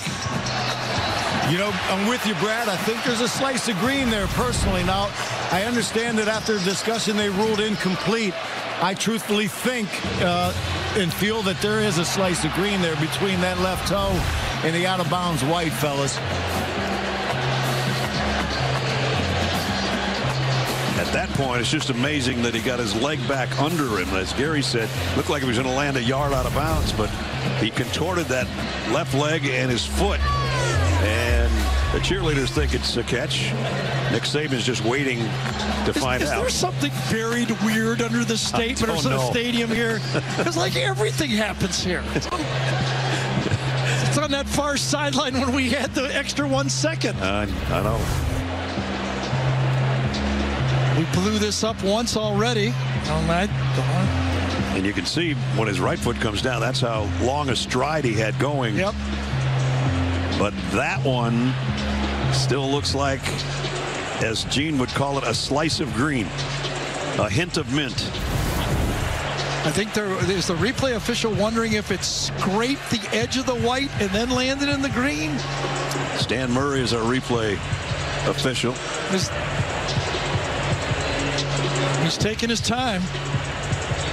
Well, it's an all-important call. Well, of course, when you're punting with 9:20 to go, you know. You know, everybody's sitting on pins and needles here at Jordan-Hare, including us.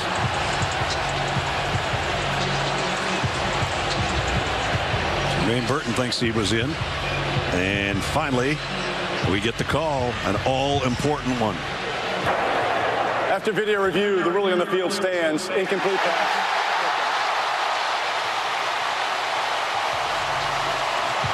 All right, so we're not right. Well, I don't know. Well, it might be the official, the replay official felt that to him there wasn't enough to overturn. I think if he would have been called by the officials on the field as a completion, he wouldn't overturn that either. And not only that, one official did call it a catch, and the other one came sprinting down on the sideline. So we had two officials on the field that disagreed, and so the same officials the Auburn fans were booing now love those guys, right? Exactly. James Byrne up to punt.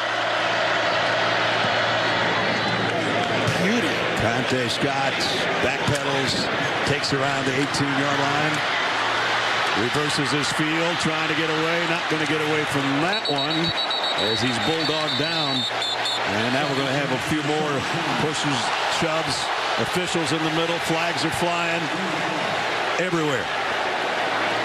Quandarius Robinson is the guy that made the tackle, maybe didn't have to lift the return man up. I don't know what they're going to call here. I'm staying out of this.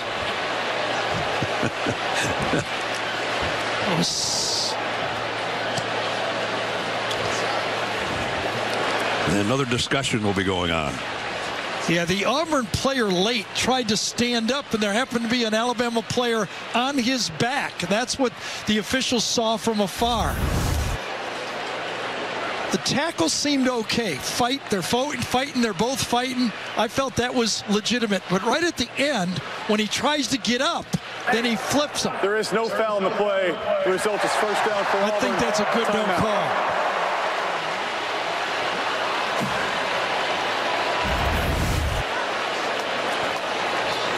Yeah, away from the play. Yeah. Burnham got buried. Stuff happening everywhere.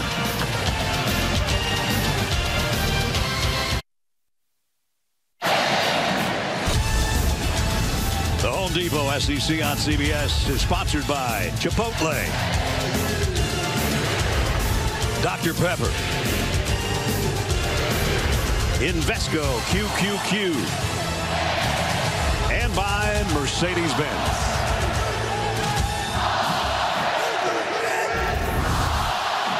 Back to the penalty that wasn't. Yeah, here's the one that they call originally. When Scott tries to get up, he flips him. That's the call.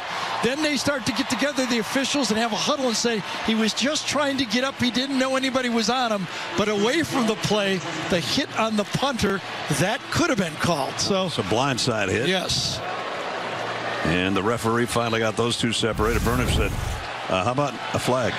So no flags in either after it was picked up. First down from the 22. Jarquez Hunter is the Auburn tailback. And he is the ball carrier. Looking for blocks in front. Got about 4. We're under 9 minutes. Pressures on this Alabama defense. They've got to stop the run game. I mean, came in talking about it that Auburn had to run it. They've run it. Over 250 yards. Auburn had that kind of day against Georgia when they were very much in a ball game that they could have won. Peyton Thorne from the shotgun. Quarterback draw. And he's got another first down. Took a big hit at the sideline. And the Auburn bench looking for a flag there and don't get it. Yeah, Jalen Key got the hit right at the end, but Peyton Thorne, who was supposed to be the non-athletic passing quarterback, again shows it. The running game, and that sideline for for Auburn says, could that have been targeting on the play? Jalen Key is the guy. Yes, you can see it. They're trying to say targeting. Meanwhile, the Auburn offense keeps going, and Thorne the carrier this time. Tim Smith's got him wrapped up maybe a yard, and now every snap now is getting a little bit chippy. That's how much this game means to everybody. A lot riding on this right now in this fourth quarter.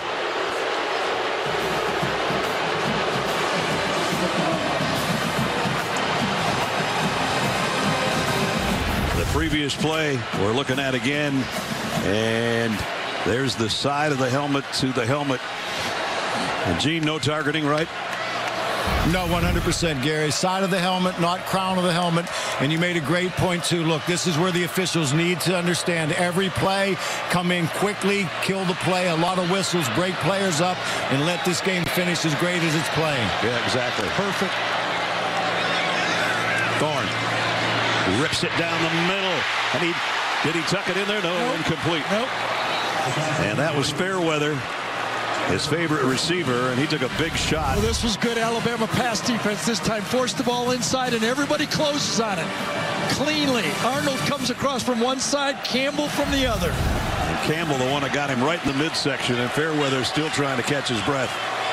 3rd and 9. Thorne in trouble, and he's going to go down. Alabama got to him. Braswell is there. Nice stunt this time by this Alabama pass rush. Braswell starts outside. Watch him come around and in.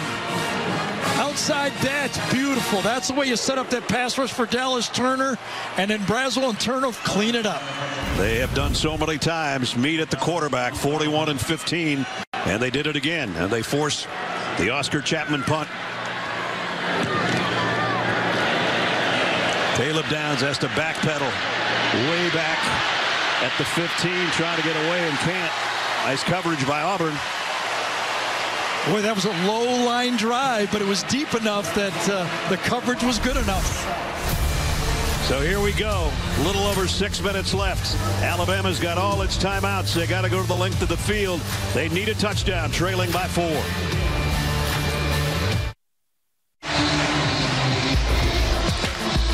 Well, Jenny talked about it about 3 hours ago. Not too many coaches have the opportunity or the coaching prowess, I guess, to beat Nick Saban twice. At Ole Miss, Hugh Freeze did it. And he's on the verge in his first year with the Tigers. There's the other guys that joined the group. Gus and Les, Urban Meyer and Dabo. Right now, Hugh Freeze could add to that number if his defense can hold on for 6-19. But Alabama's offense has different ideas. From their own 18-yard line, Jalen Milroe, quick throw to the sideline. Short gain for Isaiah Bond. He maybe got 3 yards out of it after spinning away from the tackle. So if you're Nick Saban, you got to conserve your timeouts in case you have to punt.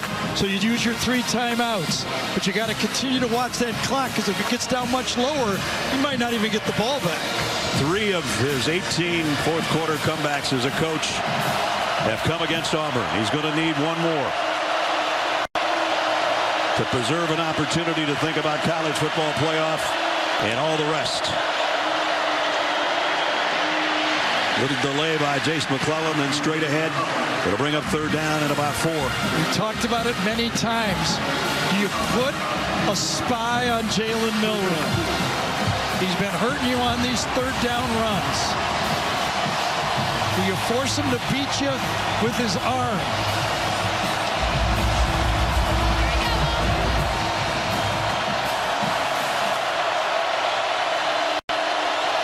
He looks calm. We'll see if he still is on this third down snap. Here's the spy. Milroe can't get away and throws it out of bounds. Austin Keys, number 6, was spying. Had the perfect defense on.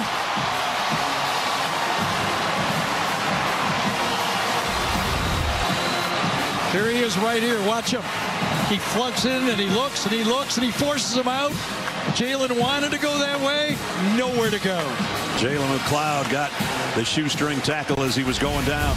Good defensive call that time by Ron Roberts. So that means punting time for James Burnham. Coy Moore this time is back deep.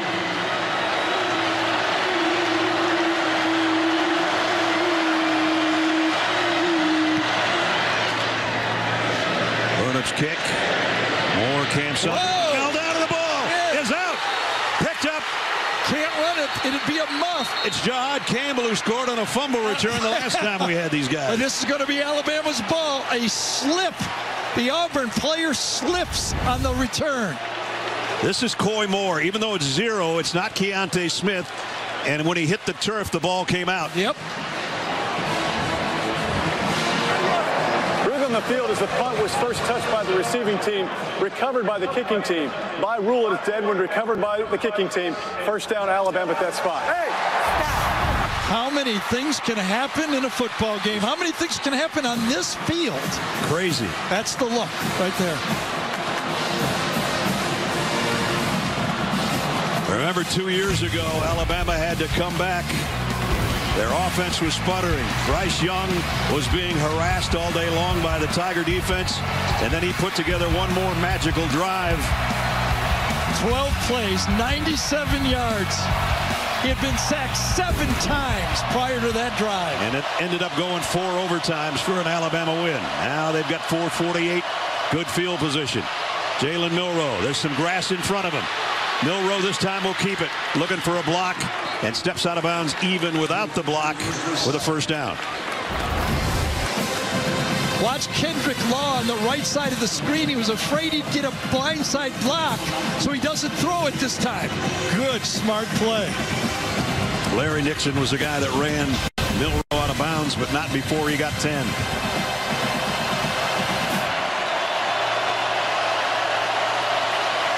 In the red zone. Jace McClellan back in at tailback. He gets the carry, and he's going down for a loss on the plates. Jalen McLeod again. Jalen McLeod, outside linebacker, kind of a nickel-back type player. Just times it out perfectly. Transferred from Appalachian State to the SEC. And has had a really, really fine season.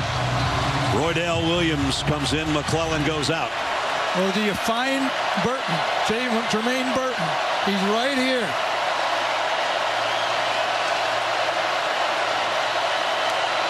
Milroe on 2nd and 11.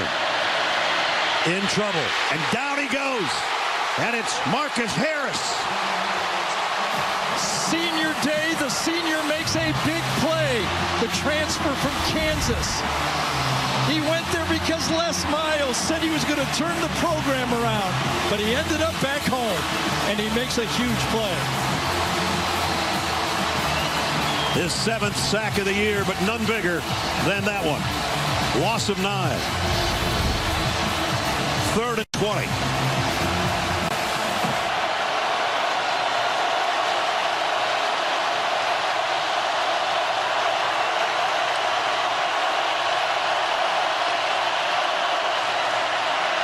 Milroe again in trouble. Dances away, trying to turn on the Jets. He does, and hit right at the first down marker. It's going to be 4th and just under a yard. And Nehemiah Pritchett maybe got the worst of that one. This time, there was a spy. He went the other way. Ran away from it. This time, Austin Keys could not get there, even though they had the same defense Now, the point is, where did they mark him down? Just a foot shy, maybe? or maybe a yard before his ball lands. But here's the collision with Pritchett, and it's side helmet to side helmet. And it was a legit hit. As you said, he might have got the worst of it. Not a defenseless player when he's running the ball, though. Here's what it looked like in regular speed in the collision at the end of a 19-yard run. Ooh. 4th down, Alabama with 2:38 to go when we come back. Don't forget, before we're done, it's the play of the game presented by Jersey Mike Subs. We got about 50 to choose from. One more look, not a defenseless player, side of the shoulder pad and the side of the helmet, obviously not targeting. Who carries the ball here? Milroe, Roydell Williams, who's been a ton. And remember one more thing, Nick Saban told us the most improved part of his football team has been that offensive line. And Kayan Lee has come in to take that spot for the injured Auburn corner. Alabama needs that offensive line to come through for them. They don't go on 4th down often. They have to go on 4th down here. Going to be a tied push, it looks like, unless they can draw them offside.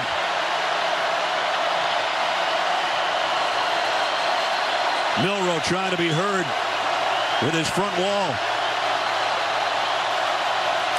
And they're going to toss it to Williams. Roydell Williams has got a 1st down. Very clever play by Alabama. Well thought out, obviously practiced. They kind of lulled Auburn into thinking that they might call timeout or try to draw them off sides, and then they run the play. And executed well. When you think that toss pitch has got to be perfect, you know, and it was. Well, but I mean, that had a long huddle. They thought it over. They took their time.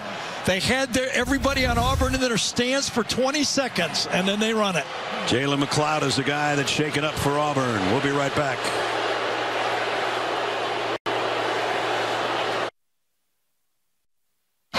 Alabama 1st and goal just outside the Auburn 7-yard line. They need a touchdown to take the lead. Roydell Williams in the backfield with Jalen Milroe. He's the one that got him the 1st down outside the 7. He'll try it again, and this time back to the line of scrimmage if he's lucky. No, I'm surprised that Hugh Freeze used his timeout with no gain. Now, I thought if they gained 4 or 5 yards, he would almost thinking they're going to score. But with that stop right there, I think I would have waited one more play. So 1:43 remaining as we take a look at our Ford game changer today. And a guy that had not carried the ball all year, Javarius Johnson on an end around, gave Auburn the lead, and then a 33-yard strike here. And finally, Peyton Thorne to wide open Javarius Johnson for the touchdown. He just kept getting more and more open. Yep, that's true. So Auburn's down to 1 timeout. First time in a long time an Auburn players had a rushing and receiving touchdown in the Iron Bowl. Back to the live action. 2nd and goal, Alabama. Good news for Auburn. McLeod is back in the football game. Jermaine Burton in motion. And a bad snap, or Milroe wasn't ready for it. He goes way down at the 26-yard line. A problem that's been there all year for this Alabama team. A loss of 18. Yeah, he was not expecting it, and it was not accurate. A double whammy on the play. Look at this. No one else moves. Ball was low and away, and you're right. Milroe was not as expecting it. He was still looking. And then he slipped. Try to pick it up. 3rd down and goal, but it's nowhere near the goal right now. We're down to a minute from the 26.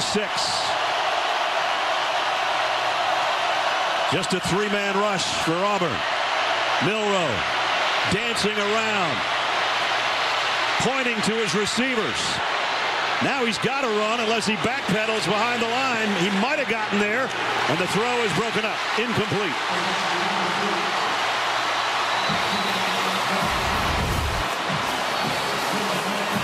I think he went across the line and came back, and it's going to be a penalty. And he was across the line. Loss of down. Alabama has all 3 timeouts. They could kick a field goal here.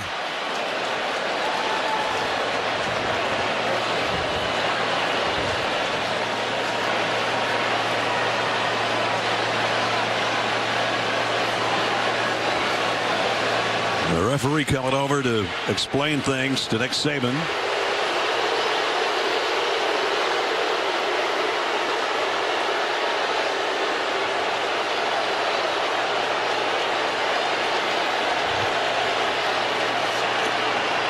Either way, it's 4th down. The quarterback went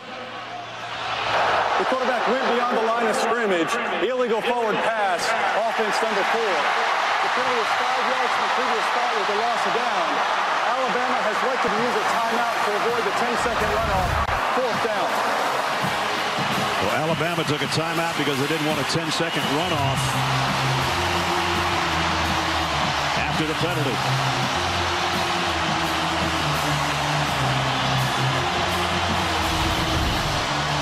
It got down after they made the 1st down, and it was a series of mistakes for the Alabama offense.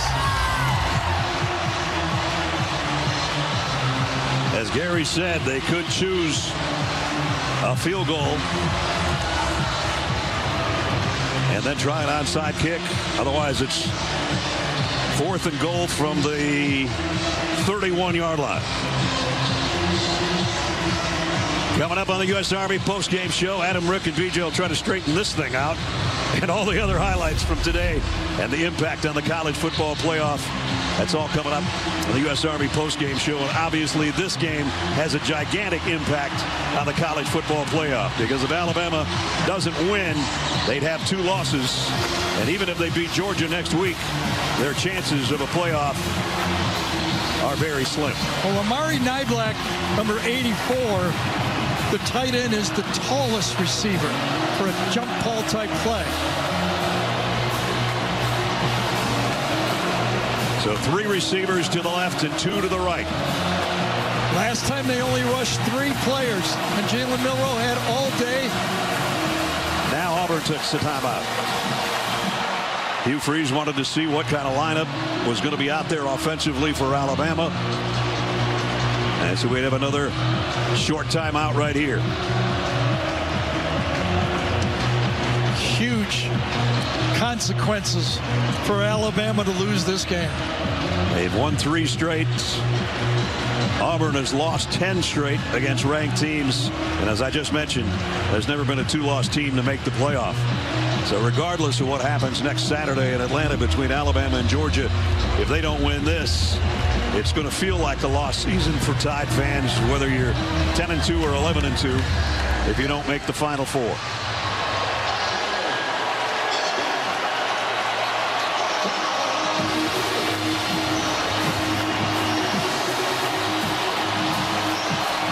Here we go. 4th and goal. Might only be a 2-man rush this time. That's all it is. But there's a lot of airspace to cover for Milroe. Still looking. Firing. Near corner. It's caught! Touchdown, Alabama! Isaiah Bond! On a 4th and a mile!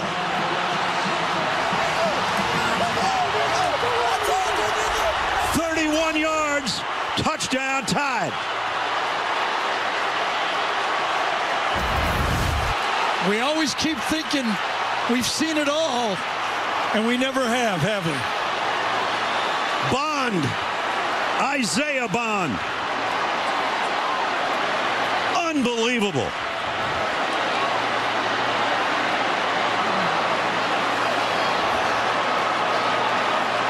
Clearly had it. One-on-one to the outside. DJ James is there. Yes, a little shove, but in that situation on 4th down, they're going to let him hand fight in the end zone. Total shock on the fans' faces at Jordan-Hare. And Alabama with a point after coming up. Auburn's out of timeouts. They would be down a field goal, so it's not over yet. I mean, they took a timeout. They had the defense they wanted out there, but to allow the quarterback to just stand there for 10 seconds, you got to wonder sometimes, right?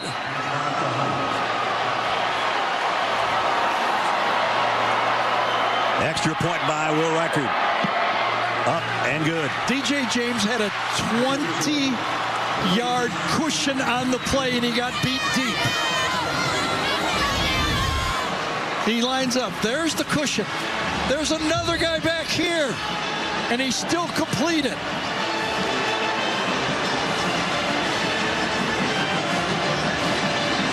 If this lead holds up on the 10th year anniversary of the kick six, we're going to have the 30-yard corner to Bond. James Bond. Isaiah Bond. And remember, in college football, you could take an interference there if you were in trouble. Right. What a finish again.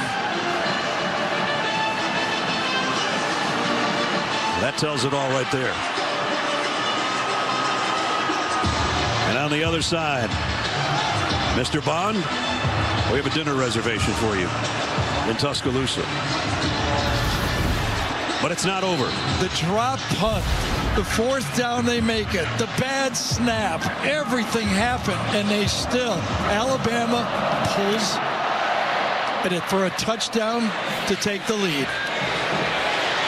And Brian Battie is going to bring this out and hoping to make a play, but he's not going to. He won't get to the 15-yard line.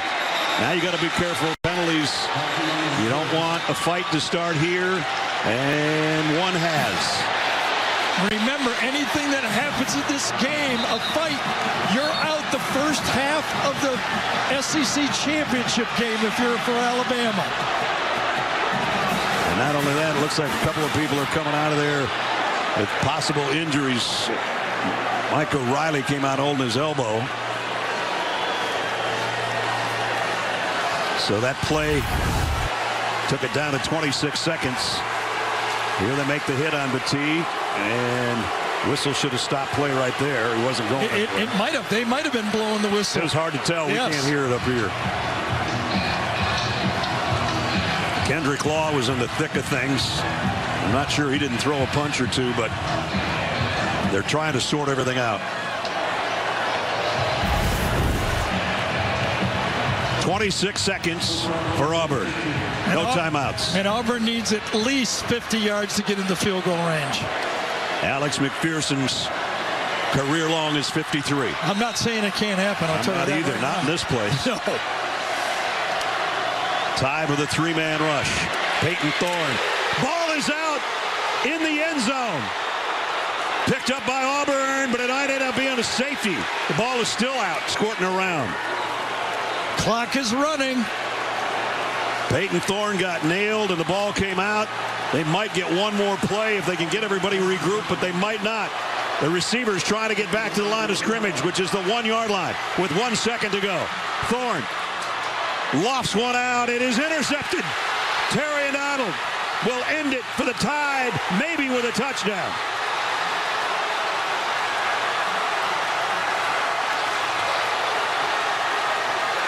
The craziest, most unbelievable final 40 seconds of football that maybe you'll ever see unless you've been to the Iron Bowl before. That's exactly right. Just put another chapter into this game. A walk-off pick six by Terry Arnold will change the score. It will not look like what this game has been about for 3.5 hours. Actually, it's exactly what everything looked at. Like for the last 3.5 hours, it's been a little bit of everything. I mean, the score was a lot closer. Yes, I know. I mean, it's just, everything happened in this football game, including the last play, a pick six. And the sideline of Alabama, as you might expect, All their hopes and dreams are still alive. Jenny's with the winning coach.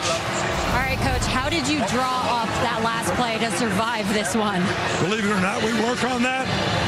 But it was just a great throw by Jalen and a great catch by Isaiah.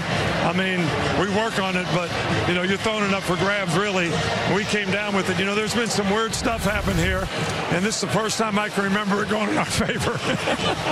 What does this team need to grasp as you prepare for what's coming next week? Well, you know, I've always had a theory when you don't play well and you win, that might not be a good thing. So we got to look at our resolve a little bit. We didn't play very well in defense tonight. We got a great start, got too many penalties. So there's a lot of good things to take from this. It's a great win for our team. It's a great win for our state. It's a great win for our fans. But for next week, we got to do better. Congratulations, Coach. Jalen, how were you able to stay so calm in the pocket as you led this team to victory? Never give up. Always fall back to your level of training. It talks all about mental toughness. That's what's going to get you through a game. Not 1 quarter, 2 quarters, 3 quarters. It's going to take all 60 minutes. And that's exactly what it took place. What was going through your mind on that last touchdown pass? Finish. All about finishing. That's all it was about. Finishing, executing the play. What is it about the Iron Bowl that just creates these epic moments? If you look around, that's exactly what it is right there. The atmosphere, just how tense everyone is, just everything that comes with it. Congratulations on the victory. Roll Tide! Jalen's been using that mantra all season long, finish. But how could we have ever dreamed that would be the finish? It felt like both teams were going to give the game away, and then it ended up back in Alabama's lap. Wow. Well, whew. Time for the play of the game, presented by Jersey Mike Subs. Here's how it sounded, I guess.